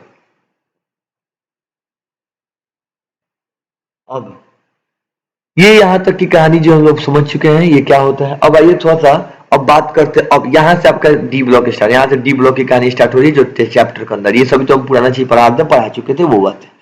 अभी देखिए यहाँ पे क्या कहानी बताया जा रहा है आपको, कि जो डी ब्लॉक के जो एलिमेंट्स हैं या जो कॉम्प्लेक्स बनाते हैं जो एलिमेंट, वो मेनली इसलिए रंगीन होते हैं क्योंकि उनके अंदर डी डी ट्रांजिशन करने की टेंडेंसी होती है। वो क्या करते हैं, वो डी डी ट्रांजिशन करते हैं, इसलिए वो क्या करते हैं, रंगीन होते हैं। अब कब डी डी ट्रांजिशन करेगा, तो देखिए डी डी ट्रांजिशन करने के पीछे एक शर्त है, ठीक है ना। इफ दे हैविंग, यदि उनके पास D1 to D9, उनके पास क्या है, अगर D1 to D9 कॉन्फ़िगरेशन है, यदि उनका बाह्यतम विन्यास, अगर उनके D का जो विन्यास है वो कितना है, अगर वो D1 हो, D2 हो, D3, मतलब ये सब हो, D1 हो, D2 हो, D3 हो, D4 हो, D5 हो, D6 हो, D7 हो, D8 हो, और या अगर D9 भी हो, इनमें से कोई भी हो, तो उनके पास चांस है कि वो रंगीन होंगे, वो रंगीन होंगे, ठीक है ना, वो रंगीन हो सकते हैं। अब ये नहीं बोलिएगा होंगे ही होंगे। कलर में देखिए, कलर में एग्जैक्ट कुछ नहीं बताया सकता, कलर में मैक्सिमम चीजें जो है वो अप्रोक्सीमेशन किया था उनमें, है ना। वो क्या है, रंगीन हो सकते हैं। कौन, D1 से लेकर D9 तक होंगे तो वो रंगीन हो सकते हैं। अब हम लोग क्या कहेंगे, ठीक है, ये तो पता चला आपको। अगर आपका कॉन्फ़िगरेशन जो है वो D0 या क्या हो, D10 हो, यदि आपका कॉन्फ़िगरेशन क्या हो, D0 या D10 हो, तब वो क्या होंगे, वो कलरलेस होंगे, यानी कि वो रंगहीन होंगे। बड़ा ही सिंपल रीजन है इसके पीछे कि D0 और D10 में कोई चीज रंगहीन क्यों होता है। कोई बता सकता है हमको कि बताइए D0 और D10 में डी ऑर्बिटल के कॉम्प्लेक्स जो है वो रंगहीन होते हैं, कलरलेस होते हैं, क्यों? गेस कीजिए तो।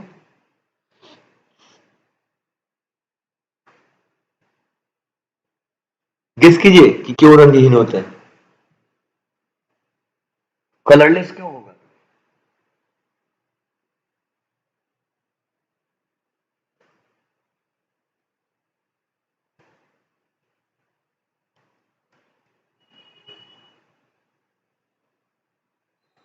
मैं जवाब है जी।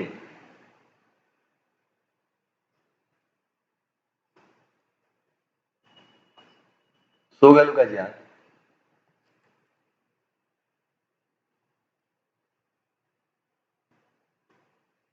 हाँ, अधीर कौशल, ये जवाब सही है।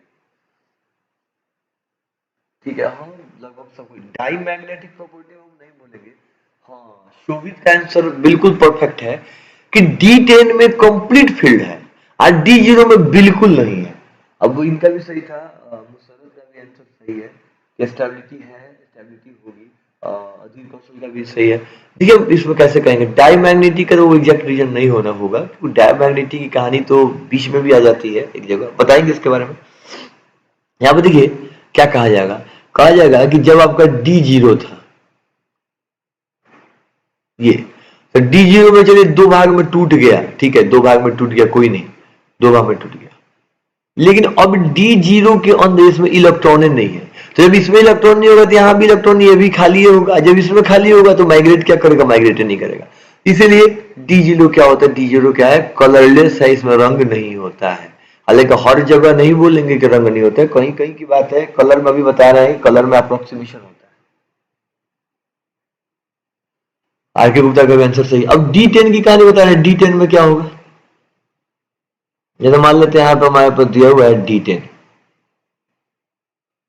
1 2 3 4 5, यहाँ पे 6 7 8 9 10, ये हमारा हो गया D10। अब इसमें जब स्प्लिटिंग होगी तो एक हिस्सा ऊपर और दूसरा हिस्सा कहाँ जाएगा, नीचे।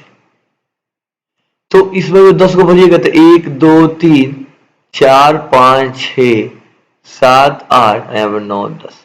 अब देखिए ये भी फुलफिल हो गया। अब ठीक है, इसको एनर्जी मिलेगी तो ये अपना एक्साइट करना चाहेगा, लेकिन एक्साइट करके कहाँ जाएगा, जगह है, जगह नहीं। तो जगह नहीं होने के कारण ये भी क्या होगा, ये भी कलरलेस होगा। अब क्या है कलरलेस हो रहा है, जब इलेक्ट्रॉन एक्साइटेड होके कहाँ जाए, जब उनके पास जगह ही नहीं है कहीं जाने का, तो इसका मतलब एक्साइटेड नहीं होंगे। एक्साइटेड नहीं होंगे इसलिए एनर्जी को एब्सॉर्ब नहीं करेंगे, जब एनर्जी को एब्सॉर्ब नहीं करेंगे तो क्या होगा, कलरलेस होगा। तो ये बात था उसमें। अब एक दो हम लोग एग्जाम्पल देखेंगे। वो एग्जाम्पल क्या है, क्वेश्चन है आपको एकदम सटीक क्वेश्चन बता रहे हैं, देखिएगा, ध्यान रखिएगा, इसको अच्छे से समझिएगा। Ti3+, क्वेश्चन है कि क्या Ti3+ ये हमेशा कलरफुल होगा, ये हमेशा कलर्ड होगा। मतलब क्वेश्चन है कि ये कलर्ड होगा या ये कलरलेस होगा। नॉर्मल बातें से पूछा गया है कि Ti3+ जो है वो कलरफुल होगा या क्या होगा, वो कलरलेस होगा। कोई बताइए।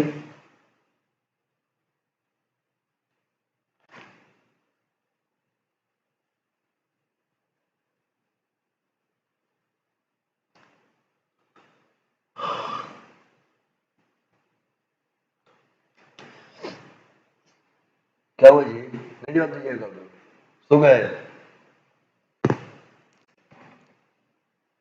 अनुज एगो कौन है, विवेक, एगो अलग ही दुनिया चल रहा है आप लोगों का, जिस दुनिया में किसी से कोई मतलब नहीं है।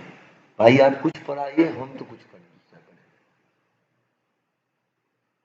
कलरफुल है T3+, अच्छा ठीक है, अक्षय कैंसर है।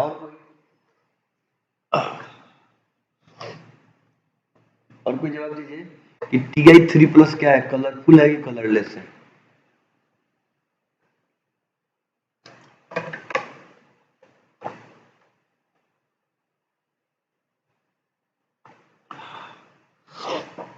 बहुत इंपॉर्टेंट क्वेश्चन है, ये पूछा हुआ क्वेश्चन है।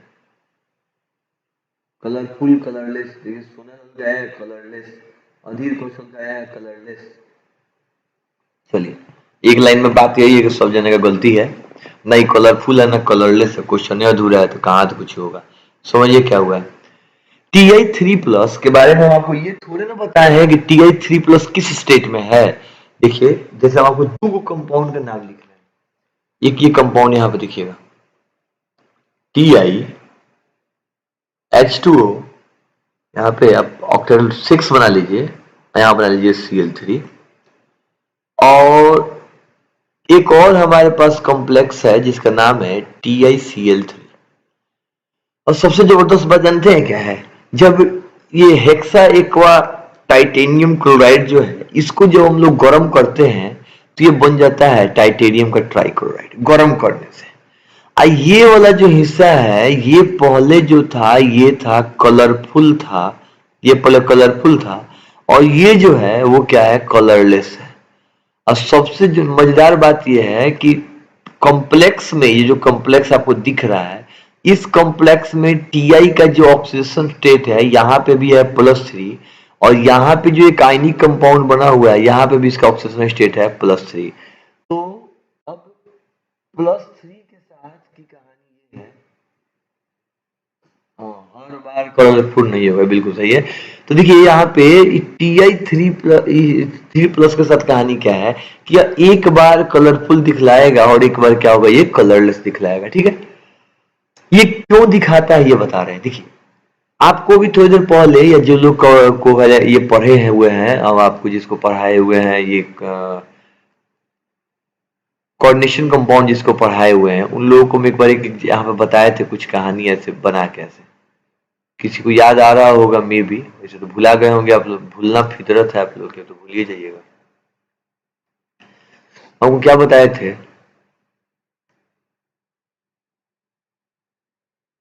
ऐसे हमको बोले थे कि दी गई एक ऑक्टाहेड्रल कॉम्प्लेक्स बना दिए। अब यहाँ पर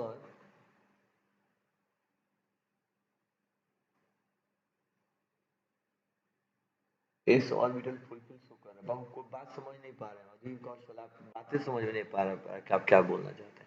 फिर से लेके भेजिए, तो हम इसको बता रहे हैं। यहाँ पे जो ये जो कंपाउंड ये बना रहा है ऑक्टाहेड्रल कॉम्प्लेक्स, यहाँ पे अगर लिगेंड हमारे आए किधर से, यहाँ पे लिगेंड आ रहा है एक्सियल साइड से, तो एक्सियल साइड से जब लिगेंड इसके ऊपर अप्रोच करेंगे, या यह कहा जाए कि लिगेंड जब आके इसके ऊपर जब अटैक करेंगे, तो इनके एक्सियल्स की एनर्जी क्या होगी, बढ़ेगी, और ये मीन वैल्यू से इनकी जो इनका जो लेवल होता है वो क्या होता है, ऊपर चला जाता है, और बाकी क्या होते हैं, नीचे आ जाते हैं। एक क्वेश्चन 21 सोच के बताइए कि जो यहाँ पे टाइटेनियम था, जो यहाँ पे बीच में जो हमारा टाइटेनियम रखा हुआ था, इसके चारों तरफ से आके H2O अटैक कर रहे थे। एक बात बताइए, अगर ये H2O हो ही ना तो, अगर ये H2 नहीं हो तो टाइटेनियम का जो ऐसे ऑर्बिटल हम बनाएंगे, ये पॉली ऑर्बिटल से बनाए और जैसे H2O आया वैसे ही ये टाइटेनियम का ऑर्बिटल क्या हुआ, ब्रेक डाउन हो गया, दो हिस्सों में टूट गया, एक T2G अलग हो गया, एक TG अलग हो गया। लेकिन ये केस बताइए कि अगर टाइटेनियम इसको अप्रोच ही ना करे, टाइटेनियम को पानी जो है H2O के जो मॉलिक्यूल्स हैं वो अप्रोच ही ना करे, वो आए ही नहीं इसके नजदीक, तो क्या ये स्प्लिटिंग होगी? जवाब है कि नहीं। अगर लिगेंड मेटल को अप्रोच नहीं करेगा तो स्प्लिटिंग नहीं होगी, और जब स्प्लिटिंग नहीं होगी तो वो अनपेयर्ड हो चाहे फुल पेयर्ड हो, कोई भी कुछ भी कहानी हो, जब स्प्लिटिंग ही नहीं होगी तो इलेक्ट्रॉन इसमें भरे रहेंगे और ये तो बराबर एनर्जी वाले हैं, इनमें माइग्रेशन होने से कोई अंतर पड़ने वाला नहीं है। यानी हम ये कहेंगे कि अगर आपके पास लिगेंड्स नहीं है, अगर आपके पास लिगेंड्स नहीं है तो आप रंग दिखा नहीं सकते हैं, आपके ऑर्बिटल्स जो है वो ब्रेक डाउन नहीं होंगे, नहीं टूटेंगे, ऑर्बिटल नहीं ब्रेक होंगे तो डीडी ट्रांजिशन नहीं होगा, और डीडी ट्रांजिशन नहीं होगा तो आप रंग शो नहीं कर सकते हैं। तो TiCl3 में आयनिक बॉन्ड बना हुआ है, टाइटेनियम 3 इलेक्ट्रॉन को डायरेक्टली लूज कर दिया है और क्लोरीन को दे दिया और खुद बेचारा अकेले रह रहा है। यहाँ पे डी ब्लॉक के स्प्लिटिंग नहीं हुई है, कलरलेस क्यों है? क्योंकि इसमें स्प्लिटिंग, इसमें वियोजन नहीं हुआ है, ये ऑर्बिटल नहीं टूटा है। और जब ऑर्बिटल नहीं टूटेगा तो डीडी ट्रांजिशन नहीं होगा, और डीडी ट्रांजिशन नहीं होगा तो रंग भी दिखाई नहीं देगा। और यहाँ पे ये तो H2O है, वो आएगा, इसको तोड़ेगा तो ऑर्बिटल टूटेगा तो डीडी ट्रांजिशन होने की पॉसिबिलिटी बढ़ेगी, और जब डीडी ट्रांजिशन होगा तो रंग दिखाई देगा। तो इसीलिए ये जो कंपाउंड है, कॉम्प्लेक्स जो है वो क्या है, कलरफुल है और ये कलरलेस है। क्वेश्चन वैसे तो इससे नहीं पूछा जाना चाहिए, थोड़ा सा हल्का भारी कंसेप्ट है, लेकिन अगर आपसे पूछता है तो आप ऐसे कैसे क्वेश्चन पूछ सकता है कि जब टेट्रा एक्वा टाइटेनियम क्लोराइड को गर्म करते हैं तो उसका रंग गायब हो जाता है, क्यों? तो हम क्या कहेंगे कि जब आप tetra aqua hexa aqua titanium chloride को जब आप गर्म कीजिएगा तो उसका डिहाइड्रेशन होगा, यानी कि उसमें के पानी जो है वो क्या होंगे, रिलीज हो जाएंगे। ऐसे भी आयनिक बॉन्ड मजबूत होता है किसके कंपेयर में, कोवैलेंट बॉन्ड के या कोऑर्डिनेट बॉन्ड के कंपेयर में। तो गर्म करेंगे तो ये वाला जो पूरा का पूरा सेट है ये निकल जाएगा, हाइड्रेट हो जाएगा, भाग जाएगा, उड़ जाएगा, और बाकी ये जो क्लोरीन है वो आके टाइटेनियम से डायरेक्टली कंबाइन हो जाएगा। इन दोनों के बीच आपको बताया था काउंटर आयन और सेंट्रल मेटल एटम के बीच में आयनिक बॉन्ड बनता है, और जो बाकी जो बचे वहां पे क्या बनता है, कोऑर्डिनेट बॉन्ड बनता है। ठीक है ना? तो हम ऐसे कह सकते हैं कि जैसे इसको गर्म करेंगे H2O निकलेगा तो आयनिक कंपाउंड में कन्वर्ट हो जाएगा प्योर आयनिक में, और यहाँ पे स्प्लिटिंग नहीं होगी, इसलिए क्या होता है, कलरलेस हो जाता है। एकदम से सिंपल कहानी, इसमें कोई खास ज्यादा लफड़ा नहीं है। अब आगे बढ़ते हैं हम लोग। अगला क्या है, कलर जो है एक छोटा, ये आप लोग जानते हैं, ये आपको पता है, ये आपको पता भी थोड़ी देर पहले बताया है। यहाँ पे लिख देते हैं एक line, colour of complex depends upon splitting, मतलब जटिल यौगिकों का रंग, जटिल यौगिकों का रंग किस पे डिपेंड करता है, वो डिपेंड करता है वियोजन पे निर्भर करता है। मतलब कितना वियोजन होगा, अगर डिसोसिएशन बहुत ज्यादा हो, काफी ज्यादा, एकदम खतरनाक वाला, एकदम ऊपर टूट गया, नीचे चला गया, तो उस समय क्या होगा। ये तो पिछला स्लाइड की कहानी बता रहे हैं आपको कि कैसे डिपेंड करता है। देखिए, अगर हमारा लिगेंड मजबूत है तो वियोजन अधिक होगा, स्प्लिटिंग अधिक होगी। यहाँ पे समझिए, वियोजन क्या, स्प्लिटिंग जब अधिक होगी तो ज्यादा एनर्जी चाहिए, उसके लिए लेमडा छोटा चाहिए। और आपको पता है कि हर रंग का लेमडा अलग अलग होता है, यानी हर बार इलेक्ट्रॉन को ऊपर पहुंचाने के लिए अलग अलग टाइप का आपको वेवलेंथ चाहिए होगा, अलग अलग टाइप का आपको एनर्जी चाहिए होगा। और जब अलग अलग तरह के वेवलेंथ एब्जॉर्ब किए जाएंगे तो अलग अलग तरह के ही वेवलेंथ आपको एमिट भी किया जाएगा, छोड़ा भी जाएगा।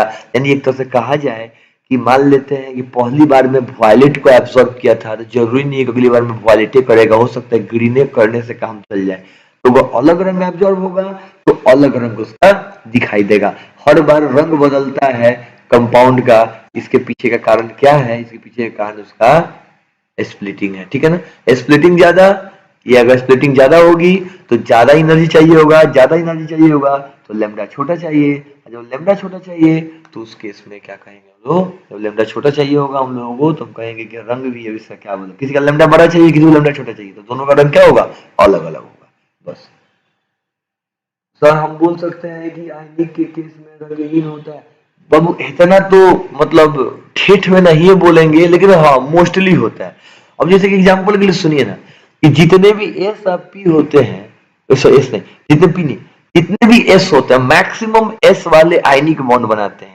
और उनमें से मैक्सिमम के जो कंपाउंड्स होते हैं वो कलरलेस होते हैं। एग्जांपल के लिए देखिए ना, मैग्नीशियम, मैग्नीशियम का जो ऑक्साइड बनता है, मैग्नीशियम का जो क्लोराइड बनता है, सोडियम का जो क्लोराइड है, जो नमक हम लोग खाते हैं, या NaHCO3 सोडियम हाइड्रोकार्बोनेट जो मीठा मीठा सोडा होता है, ये सभी व्हाइट कलर के होते हैं। तो लगभग लगभग इस ब्लॉक के लगभग लगभग तत्व जो आयनिक बनाते हैं, लगभग लगभग वो क्या होता है? रंगीन होते हैं, रंगहीन होते हैं, मतलब कलरलेस होते हैं। डी ब्लॉक कलर शो करता है, उसके पीछे का एक बड़ा सा कारण डी। हाँ एक और बात आपको बता दें, सुनिए एक और बात ध्यान रखिएगा, ये सिर्फ एक ही कारण नहीं है, ऐसा नहीं सोचिएगा कि सिर्फ डीडी ट्रांजिशन के कारण ही रंग शो करता है। अगर कोई दूसरा आपको दिख रहा है तो वो भी रंग शो कर रहा होगा, उसके पीछे के कारण कुछ दूसरे होंगे, केवल एक ही कारण नहीं है। लेकिन हाँ ये एक कारण है और एक बड़ा कारण है, इसके चलते ज्यादातर उत्तर से ऐसा नहीं है। अभी वही बता रहे थे, अभी आप लिखे हैं, अभी शोभित शोभित रहा था ना, शोभित लिख रहे हैं कि केवल डी और एफ के ही शो करेंगे। ऐसा नहीं है कि सिर्फ डी और एफ के ही शो करेंगे, बाकी भी शो करते हैं, लेकिन बाकियों में रंग दिखाने का कारण कुछ अलग होता है। आपको 4 कारण पढ़ने थे, जिसमें से 2 हम आपको पढ़ा रहे हैं जो अंडर सिलेबस है, तो बाकी के तो छूटे हुए हैं ना, ठीक है ना। बाकी का तो छूटा हुआ है ना, बाकी के बारे में भी तो पढ़ना है ना। तो बाकी जो को रंग दिखेगा वो बाकी कारणों का दिखेगा, ठीक है। रंग में देखिए, रंग में एग्जैक्ट नहीं, रंग में बहुत सारी समस्या है। देखिए रंग में आप ये बता सकते हैं कि रंगीन होगा कि रंगहीन होगा, वो भी एग्जैक्ट नहीं, वो प्रोडिक्शन होता है। दूसरी बात, आप ये नहीं बता सकते कि कौन रंग होगा, इसके लिए याद करना पड़ेगा, वो डाटाफिकेशन लिस्ट है। किताब खोलिए, कंडीशन कंपाउंड में जाइए, वहां पे कुछ कंपाउंड्स है, उसके नेम दिए गए, उसको उठाकर रख लीजिए। अब जैसे कि मान लेते हैं, कभी हम आपको बताएं, लेकिन ये नहीं ना बताएं कि वॉयलेट होता है, जब कुछ से पता चलेगा भाई, कोई कुछ उपाय नहीं भाई, हम याद किए थे, कोई याद करके यहाँ पे लिख लिए थे, याद करके लिख दिए, बस बात खत्म। डायरेक्ट देखने का कोई उपाय नहीं, याद करना पड़ेगा रंग क्या होगा, वो रंग याद करना पड़ेगा। लेकिन वो रंगीन होगा कि रंगहीन होगा, कलरफुल होगा कि कलरलेस होगा, ये हम लोग थोड़ा बहुत अप्रोक्सीमेशन कर सकते हैं, अंदाजा लगा सकते हैं कि हाँ क्या होने वाला है इसमें, ठीक है। अब आप लोगों के लिए वो खूब बढ़िया सा क्वेश्चन है, देखते हैं कि पहले कौन बता रहा है। क्वेश्चन है कि निम्नलिखित में से कौन सा रंगीन होगा? निम्नलिखित में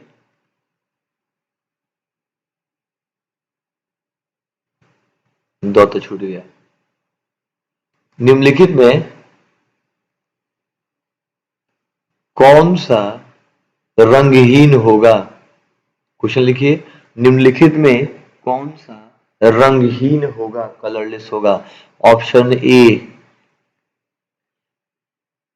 एस्कैंडियम, यहाँ पे वाटर दे दिए, ये देते हैं हम 6 गो, यहाँ पे Cl3। दूसरा titanium, En thrice, SO4 twice. अब आइए आप तीसरा, हाँ इसका हम ले लें आपको, क्रोमियम, अमोनिया का होल 6 ब्रैकेट बंद, Cl3, और चौथा जिंक, अमोनिया, O6, SO4। अब सवाल ये है कि इसमें से कौन सा कलरलेस है। अब अगर आप कहिएगा कि सर ऑक्सीडेशन नंबर इसका बताइए, ये गलत बात है, आपको पढ़ा चुके हैं। अगर आप बताते हैं तो ठीक है, नहीं बताइएगा तो हम डायरेक्ट नहीं लिख देंगे इसका कॉन्फ़िगरेशन, ठीक है ना। हम बताने नहीं जा रहे हैं आपको, कारण ये सभी चीजें बताई जा चुकी हैं, कोई इसमें चर्चा नहीं होगी। चलिए बताइए, जल्दी बताइए, जल्दी बताइए चीजें में।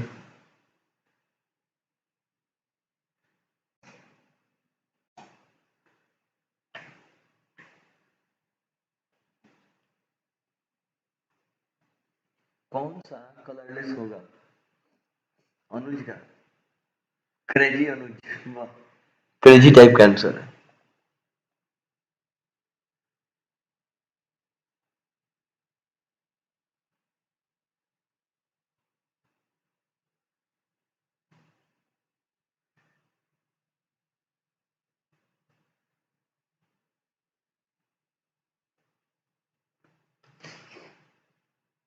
बी नंबर, सोनल का आंसर है बी। अच्छा, चलिए अभी अभी जगह दो और ही खाली है, लोग नहीं बोला उसको, बोलिए। अभी दो और ही तरह का आंसर दिया जा सकता है।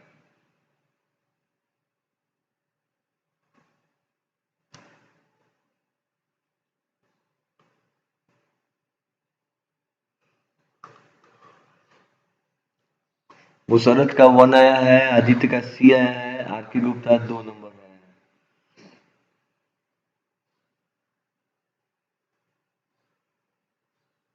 और कोई? अच्छा, तो ज्यादा लोग है भी नहीं, कम ही लोग हैं।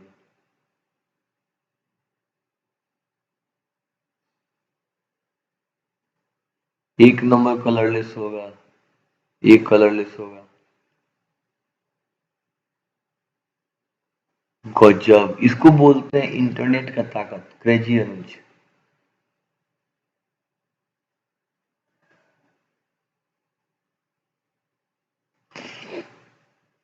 वाह वाह वाह वाह वाह, क्या बात है, क्या बात है, क्या बात है, अरे वाह, एक नंबर। हम बता रहे हैं, ये तो हम लोग तो कुछ भी नहीं किया ना कि कितना आंसर है, इसमें more than one answer will be correct हो सकता है। आइए हम बता रहे हैं, छोड़िए, टेंशन मत लीजिए। हम जानते थे कि हम लोग पॉइल का बना के आंसर बता दीजिएगा, कोई बात नहीं, बहुत लोग एक बना के छोड़ दिया है। जब आप इसका निकालिएगा तो यहाँ पे स्कैंडियम जाएगा +3 में, टाइटेनियम जाएगा +2 में, आपका क्रोमियम जाएगा +3 में, और जिंक जाएगा +2 में। तो स्कैंडियम 3+ का मतलब होता है D0, टाइटेनियम 2+ का भी मतलब होता है D0, क्रोमियम 3+, 5 में से 3 को निकल गया, तो 5 को था ना, देखो पहले का में से निकला और दो में से निकला था D3, इसका भी वैल्यू हो गया D0। अब बताना आसान है कि कौन, हाँ बिल्कुल, कुमकुम जाकर ऐसा सही है कि 2 और 3 भी नहीं, 3 तो बाबू कलरलेस नहीं होगा, 3 जो है वो कलरफुल होगा। आपको इसमें बताना था कि कलरलेस कौन से होंगे, तो देखिए ना, पहला नंबर कलरलेस है क्योंकि D0 है, दूसरा का नंबर कलरलेस है क्योंकि D0 है, और तीसरा चौथा नंबर भी कलरलेस है क्योंकि D0 है। अब इसमें कलरफुल होने के चांसेस किसके ऊपर है? D3 को, D3 ही क्या होगा, ये कलरफुल, ये हमारा ये हमारा कलर्ड होगा, और बाकी सारे रंगहीन होंगे, ना इसमें रंग होगा, ना इसमें रंग होगा, ना इसमें रंग होगा, बस। तो आप लोग थोड़ा कंफ्यूज हो गए, हाँ बिल्कुल, रमन कुमार का आंसर सही है, 1 to 4, 1, 2 और 4, ये 3 ऑप्शन इसके सही होंगे, ये सारे कलरलेस कलरफुल है। एक और क्वेश्चन आपको कराना है इसमें, एक और क्वेश्चन ध्यान रखिएगा। ये ये वाला बात वही बता पाएगा जिसका कोऑर्डिनेशन मजबूत है, सब कुछ नहीं पता चलेगा, सब कोई नहीं बता पाएगा, जो लोग कोऑर्डिनेशन अच्छे से पढ़ा वही बता पाएगा। Which of the following requires more energy for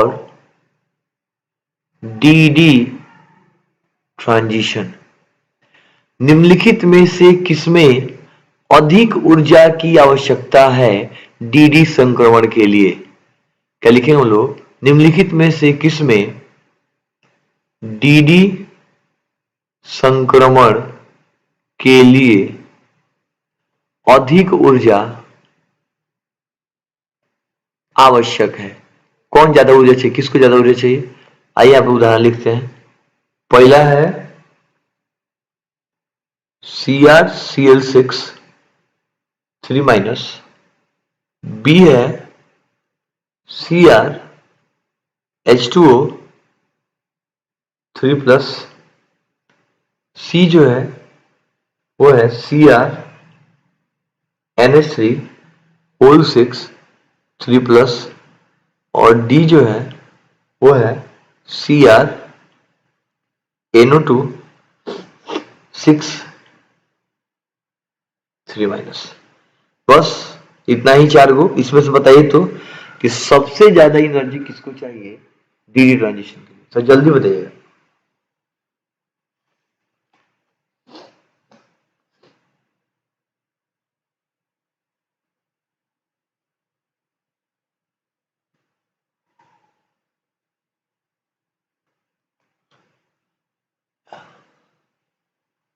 ज्यादा देर नहीं चलेगा, घबराइएगा नहीं, थोड़ा सा और सब्र रखिए, तो खत्म करने वाले हैं हम लोग।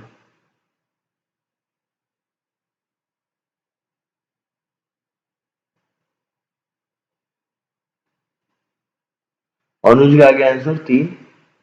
हर बार की तरह इस बार भी सबसे पहले आंसर दे दिए, भले इस बात का बिल्कुल परवाह किए बिना कुछ सही है कि गलती है। सरल का सी, कुमकुम का डी। अच्छा देखते हैं बाबू, बता नहीं रहे हैं आंसर क्या होगा, लेकिन हम बताएंगे। आरपी गुप्ता 3, और लोग?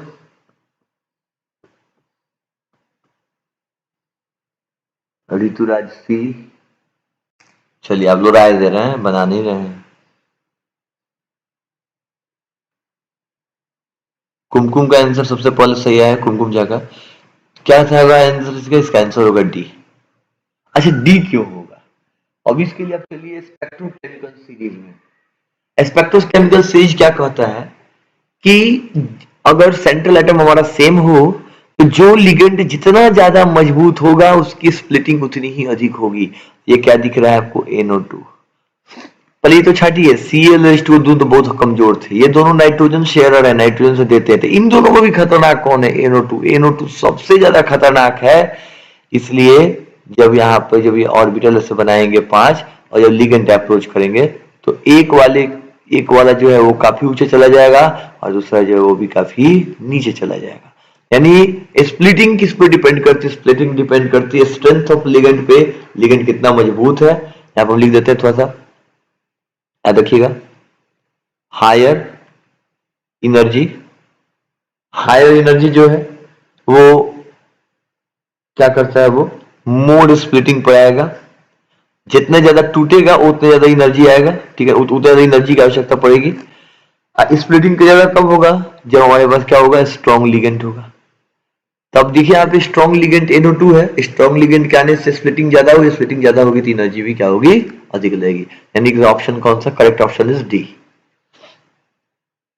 अब एक एक्सेप्शनल चीज पढ़ना है आपको, एक बात का ध्यान रखिएगा, एक आपको टॉपिक छोटा सा टर्म पढ़ाना है हमको। वो क्या है? एक क्वेश्चन है, ये हम ही पढ़े, हम भी बताएंगे आपको, आपको नहीं जानकारी होगा, केवल कारण बता देंगे हम, आप समझ लीजिए क्या कारण है। क्वेश्चन है कि NiCN4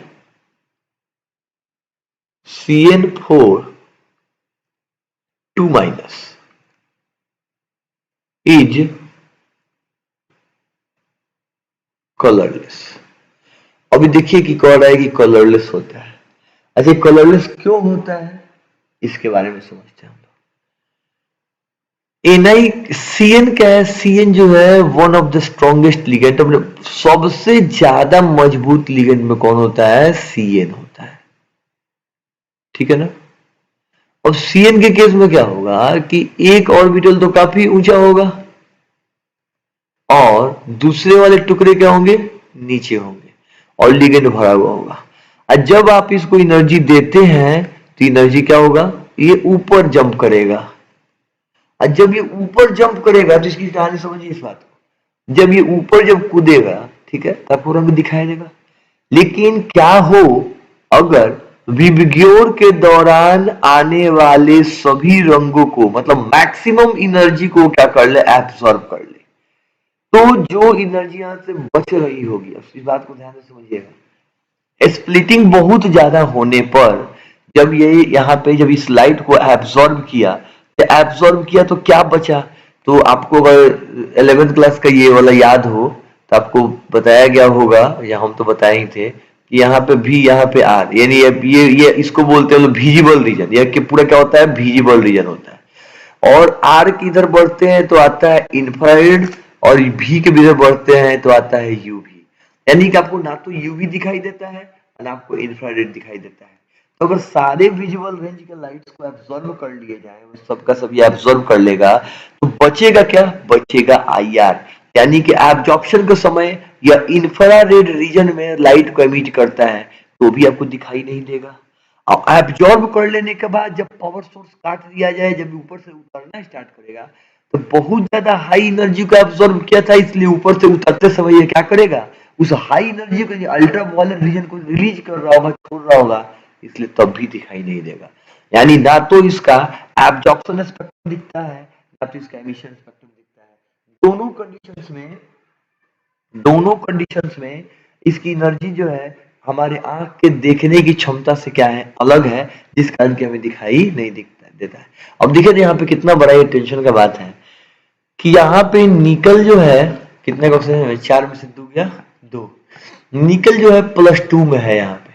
अब +2 में निकल होने का मतलब है कि इसके पास अनपेयर्ड इलेक्ट्रॉन है, अनपेयर्ड इलेक्ट्रॉन होने के बाद भी ये कलरलेस दिख रहा है, तो क्या कहेंगे कि इसका जो है वो विजिबल रीजन में Na2+ के द्वारा दिखाया जाने वाला रंग या उसके द्वारा छोड़ा जाने वाला जो वेवलेंथ है वो विजिबल रेंज के बाहर होता है। NiCN4 के द्वारा छोड़ा गया वेवलेंथ क्या है, वो विजिबल रेंज के बाहर होता है, और विजिबल रेंज के बाहर होने के कारण NiCN4 हमें दिखाई नहीं देता।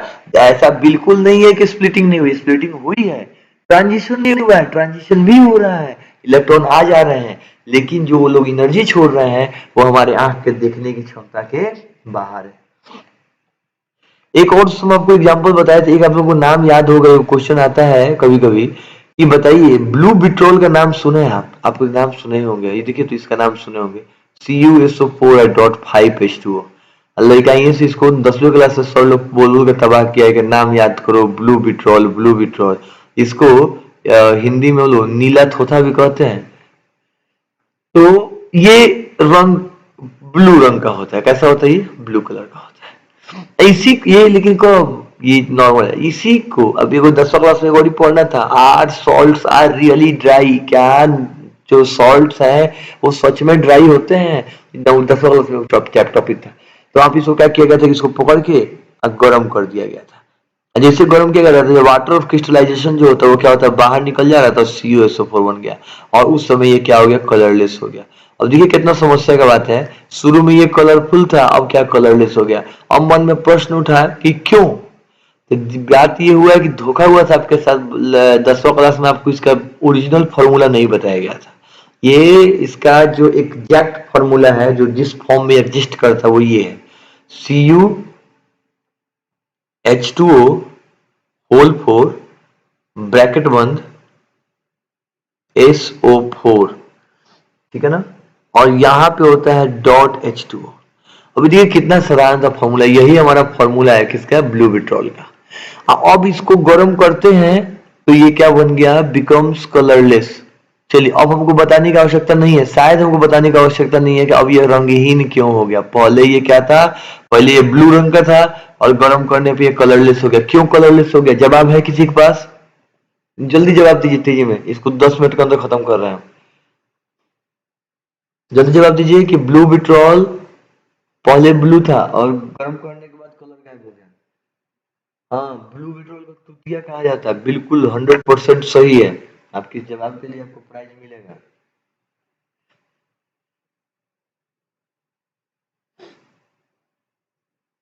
बताइए बताइए जल्दी से। ब्लू विट्रोल पहले ब्लू कलर का था, लेकिन गर्म किए तो कलरलेस हो गया, क्यों?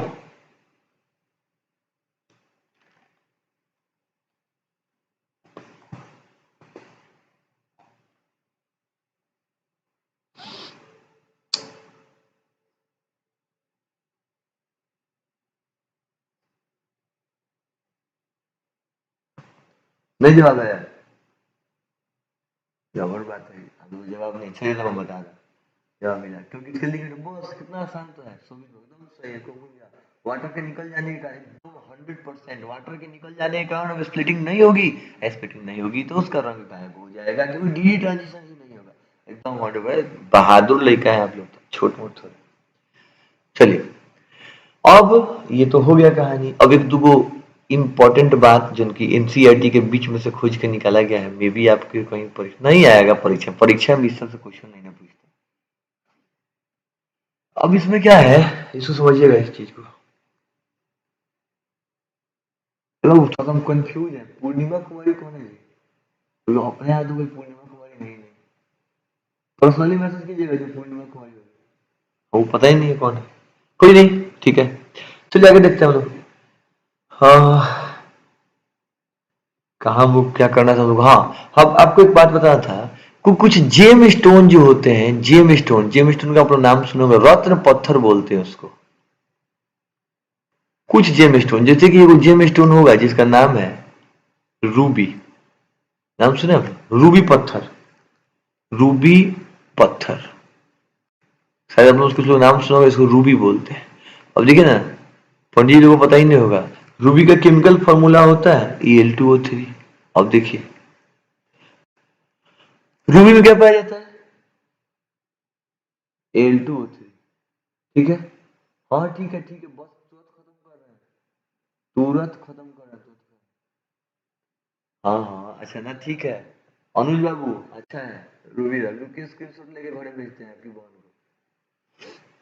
और देखिए, Al2O3 क्या है, रूबी पर। अब सवाल यह है कि रूबी जो होता है वो रंगीन होता है, ठीक है ना, लाल रंग का। रूबी कैसा होता है? ये लाल रंग का होता है। अब बताइए, अब आपके मन में क्वेश्चन चल रहा होगा कि सर ये तो अल्युमिनियम है, अल्युमिनियम डी ब्लॉक का होता नहीं है, और जब डी ब्लॉक का नहीं होगा तो इनमें तो डी ट्रांजिशन कहाँ से आएगा, ई का है रंगीन दिखता है। अच्छा अच्छा, एक और है, एक और का नाम है एमराल्ड, नाम है उसका उसका। ए, अब ये पता नहीं हिंदी में एमराल्ड कैसे लिखेंगे, एमी रॉल्ड, RALD, एमराल्ड, ठीक है ना, RALD, ठीक है, एमराल्ड। इसका फॉर्मूला बड़ा छोटा सा फॉर्मूला है, देख लीजिए, हल्का सा एकदम छोटा सा है, Be3Al2Si6O18। ये एमराल्ड, ये भी एक रत्न पत्थर है। इस बेचारे का रंग होता है हरा। अब सवाल है कि ये दोनों रत्न पत्थर रंगीन क्यों होते हैं, ठीक है ना? तो ये, इसके पीछे रंगीन होने के पीछे का कारण है, रुके बता रहे हैं आपको, रंग दिख रही है, हाँ। इसके पीछे रंगीन होने का कारण है, ये कलर्ड होते हैं, coloured due to presence of impurities, यानी क्या लिखेंगे, कुछ अशुद्धियों की उपस्थिति के कारण, कुछ अशुद्धियों के उपस्थिति के कारण ये क्या होता है, ये रंगीन होता है, कारण यह रंगीन होते हैं। अब सवाल ये है कि भाई ये अशुद्धि तो बता दिए हम, इन अशुद्धि में कौन अशुद्धि, अशुद्धि में कौन सा, अशुद्धि में इसमें पाया जाता है क्रोमियम+3। देखिए मेन ये छुप के बैठा था उसके अंदर, यही वो इम्प्योरिटी है जिसके कारण उसका रंग क्या होता है, अलग दिखाई देता है, ठीक है।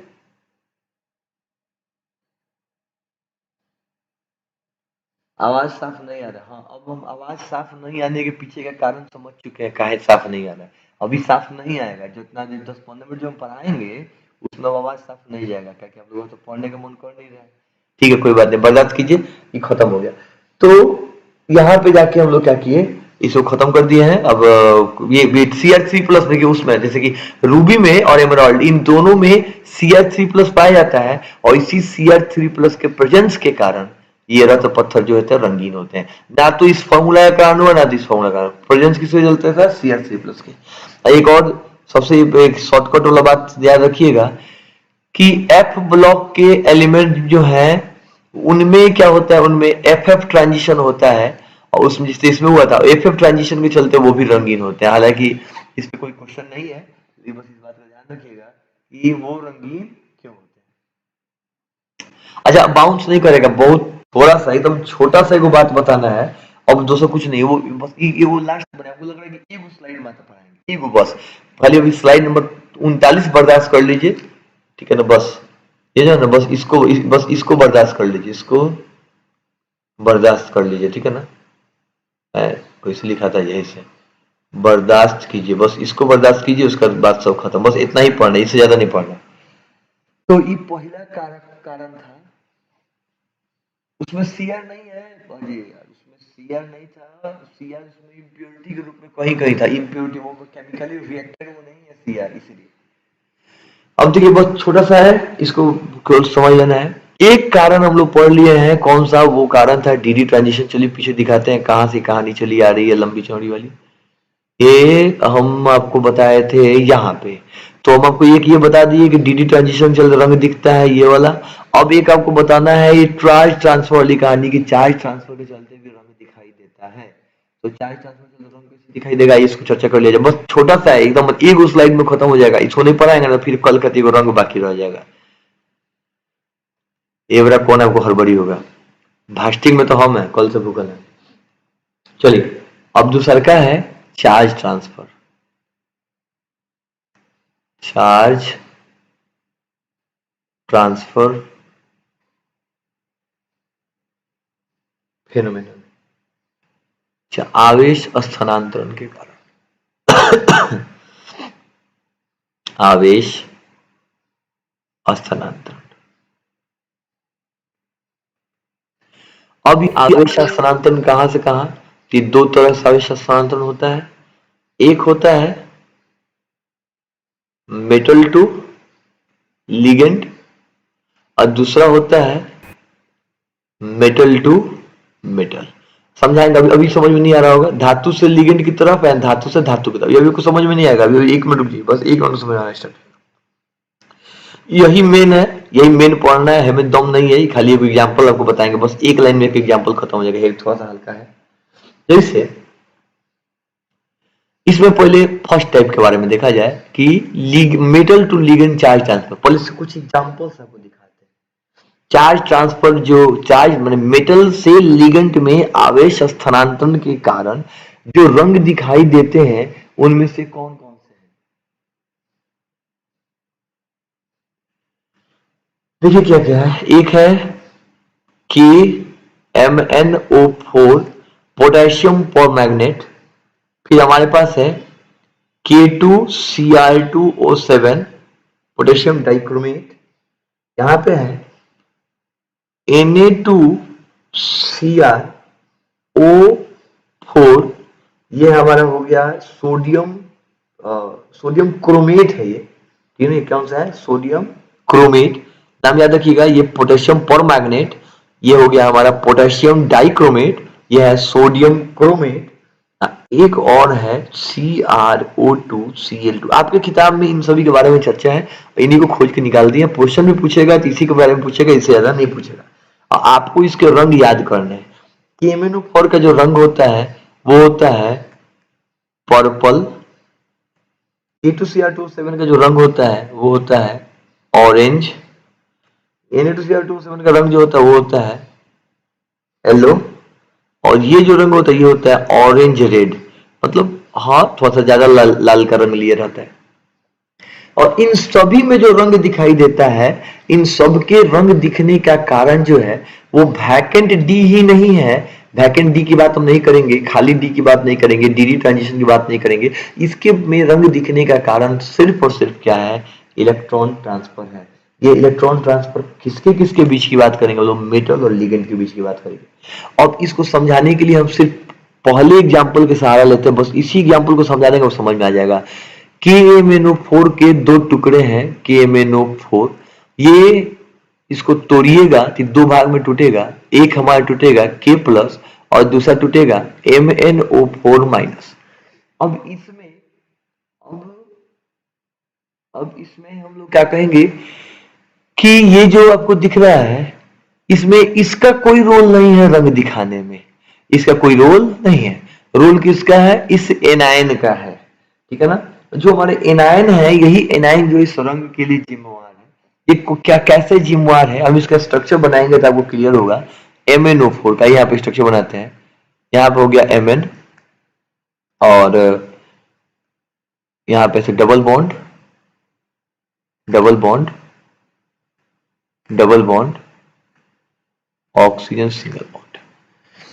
अब ये मैग्नीज जो है तीन ऑक्सीजनों से डबल बॉन्ड बनाया हुआ है, एक ऑक्सीजन से सिंगल बॉन्ड बनाया कि उसके ऊपर माइनस चार्ज दे दिया है। यहाँ पे इलेक्ट्रॉन काफी सारे होंगे, आपको अगर आइडिया हो तो यहाँ पे 3 लोन पेयर होगा, यहाँ पे 2 लोन पेयर होगा, यहाँ भी 2 लोन पेयर और यहाँ भी 2 लोन पेयर।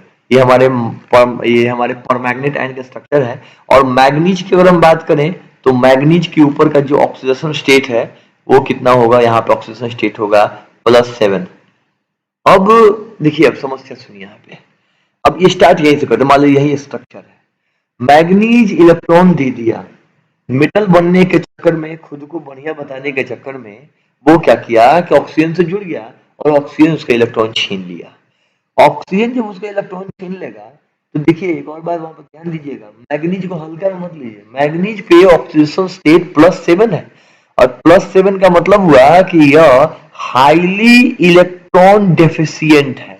ये क्या है? हाईली इलेक्ट्रॉन डेफिशिएंट, माने इलेक्ट्रॉनों की इसके पास काफी कमी है, बहुत कम इलेक्ट्रॉन है इसके पास।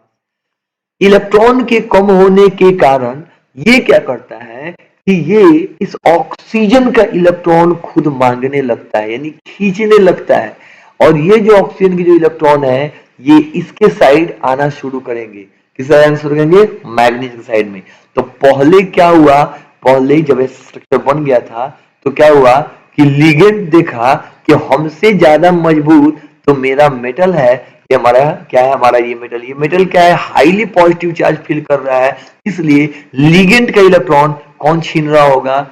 मैग्नीज। और मैग्नीज क्या करेगा? छीन लेगा, इलेक्ट्रॉन ले भी लेगा। इलेक्ट्रॉन कहाँ आ गया? मैग्नीज के पास। अब जैसे मैग्नीज के पास आया, मैग्नीज का पावर कुछ कमजोर हुआ। अगर पहले ज्यादा बेचैन था, कुछ इलेक्ट्रॉन मिलेगा तो बहुत पावर कमजोर होगा। अब मैग्नीज का पावर जैसे कमजोर हुआ, फिर से अब क्या होगा कि दोबारा से मैग्नीज क्या करता है, मैग्नीज के इलेक्ट्रॉन कौन खींच लेता है? लिगेंड खींच लेता है। जैसे ही ऑक्सीजन देखेगा कि अब मैग्नीज संतुष्ट हो गया है, अब उसका इलेक्ट्रॉन उसको लौटा दिए तो संतुष्ट हो गया है, फिर से ऑक्सीजन क्या करेगा? अपना बदमाशी करेगा और फिर से उसका इलेक्ट्रॉन क्या करेगा? खींच लेगा।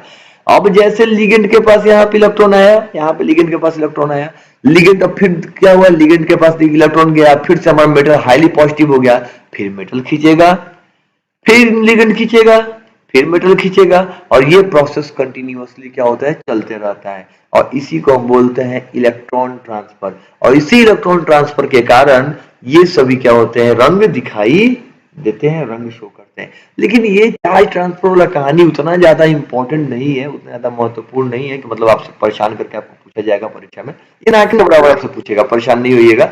शायद ही ना पूछे, पूछ सकता है कि रंग के पीछे के क्या कारण है, दो है डी ट्रांजिशन, एक आवेश हस्तांतरण। ये नहीं पूछेगा आवेश हस्तांतरण क्या है, कैसे है। हालांकि आपको बता दिया है कि मेटल और लिगेंड और मेटल, ठीक है ना, तो कंटिन्यूअसली इसके ऊपर इलेक्ट्रॉन की ट्रांसफर होती रहेगी। हाँ, ऑक्सीजन ज्यादा इलेक्ट्रोनेगेटिव होता है, मुझे कुछ ऑक्सीजन ज्यादा इलेक्ट्रोनेगेटिव तो हर बात का बात नहीं होता है। ऑक्सीजन भले ही मान के चलिए कि ज्यादा इलेक्ट्रोनेगेटिव है, ठीक है, मैग्नीज के पास +7 है, मजाक लग रहा है का अपने हाई ऑक्सीजन स्टेट में इलेक्ट्रॉन डेफिशिएंट, उसके इलेक्ट्रॉन खींचेगा, ओकर लगा अधिक नहीं, जो का इलेक्ट्रॉन डेंसिटी अधिक है, ओकर इलेक्ट्रॉन खींचा, जैसे इसमें मेटल के पास इलेक्ट्रॉन आया वैसे फिर से क्या हो, फिर तो खींच लिया। अभी खींचा खींचावल में क्या होता है? ये रंग दिखाई देता है। अब एक और छोटा सा, ये मेटल वाला, ये इसमें दम ही नहीं है, मेटल में बिल्कुल दम नहीं है। ये एक लाइन का है, मेटल के बीच में दो गो बस आपको एग्जांपल हमको खाली बताने वाले हैं, दूसरा कुछ नहीं है। एक है यहाँ पे देखिए Fe4, एक याद लीजिएगा इसको, FeCN63 और एक और है Fe3 और Fe Cl6 2। अच्छा, ये जो दोनों आपको दिखाई दे रहे हैं यहाँ पे, ये दोनों वाले, एक ये वाला और एक ये वाला, ठीक है ना, इन दोनों में भी रंग होता है। अच्छा, एक बात तो, एक आपसे नॉर्मल क्वेश्चन पूछा अगर हम कि कितने तरह का रंग होता है, कितने तरह का रंग होता है, आप क्या बताइएगा? रंग इनफाइनाइट। बाबू सोनेलाल, इससे ज्यादा स्लाइड नहीं पढ़ाएंगे, आपका आखिरी स्लाइड है, हम बोल दिए, जवान दिया ना, 39 से ज्यादा नहीं पढ़ेंगे लोग। ये देख लीजिए कितनी सुख जगह है नीचे बचा, बस इतना ही में जो लिखना होगा तो लिखेंगे, इससे ज्यादा अगले का स्लाइड में नहीं जाएंगे, बस बात खत्म है, नहीं जाएगा, टेंशन मत लीजिए। देखिए, अगर पूछा जाए कि बताइए दोनों कौन कौन सा रंग दिखाते हैं, एक्चुअली पहले नहीं, पहले नॉर्मल क्वेश्चन, कितने तरह का रंग होता है, तो इनफाइनाइट नंबर में रंग हो सकता है, और रंगों को कोई लिमिट नहीं है कि 5 गो रंग होता है, 10 होता है। विविग्योर, ठीक है, विविग्योर है, लेकिन अब उसमें थोड़ा सा भी में से आई में से मिला देते हो, नया बन जाएगा, जी में से आर में से लग जाएगा, 4 को मिला देंगे तो बनेगा, 5 को मिलाएंगे तो बनेगा, कितना कितना मात्रा मिला दें, सबका रंग अलग अलग होता है। तो अब ये जो दो कंपाउंड है, दोनों ब्लू दिखता है, ए में जो इलेक्ट्रॉन का ट्रांसफर होता है ना, एफी से इस एफी में, इस एफी से इस एफी में होता है, हैंग होता है, इसलिए इसको बोलते हैं मेटल मेटल इलेक्ट्रॉन ट्रांसफर, ठीक है ना। अब इस ऊपर वाले का जो रंग है, यह होता है पर्शियन ब्लू। ये कैसा होता है? ये पर्शियन ब्लू। और जो नीचे वाला दिख रहा है, ये टर्न्स बुल्स ब्लू। देखिए कितना खतरनाक नाम है, सर्च मार लीजिएगा, नोटिफिकेशन दिखेगा। इसका नाम है टर्न, लिखे हैं, TURN, turn, turns bulls blue. नीचे वाला का नाम है टर्न्स बुल्स ब्लू, और ऊपर वाला का नाम है पर्शियन ब्लू। तो ये जो है, ये पर्शियन ब्लू दिखाएगा, और ये जो टर्न्स ब्लू है, टर्न्स बुल्स ब्लू दिखाएगा, और इसके पीछे का जो कारण है वो क्या है? मेटल मेटल इलेक्ट्रॉन ट्रांसफर है।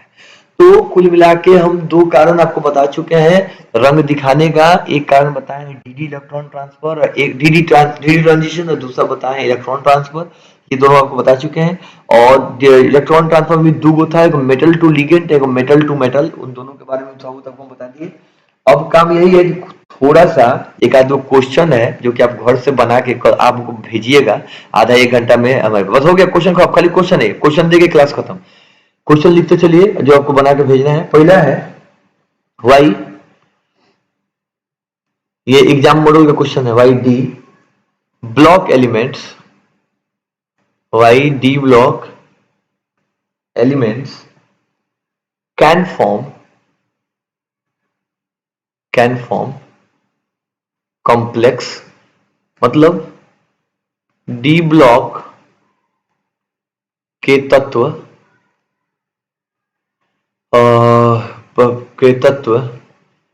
जटिल यौगिक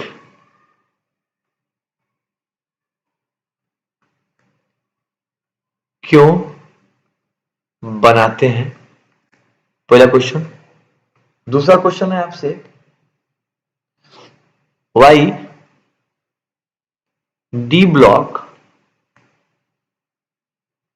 elements act as a good catalyst. ये एक अच्छे यह एक अच्छे डी ब्लॉक, ऐसे लिख देते हैं, डी ब्लॉक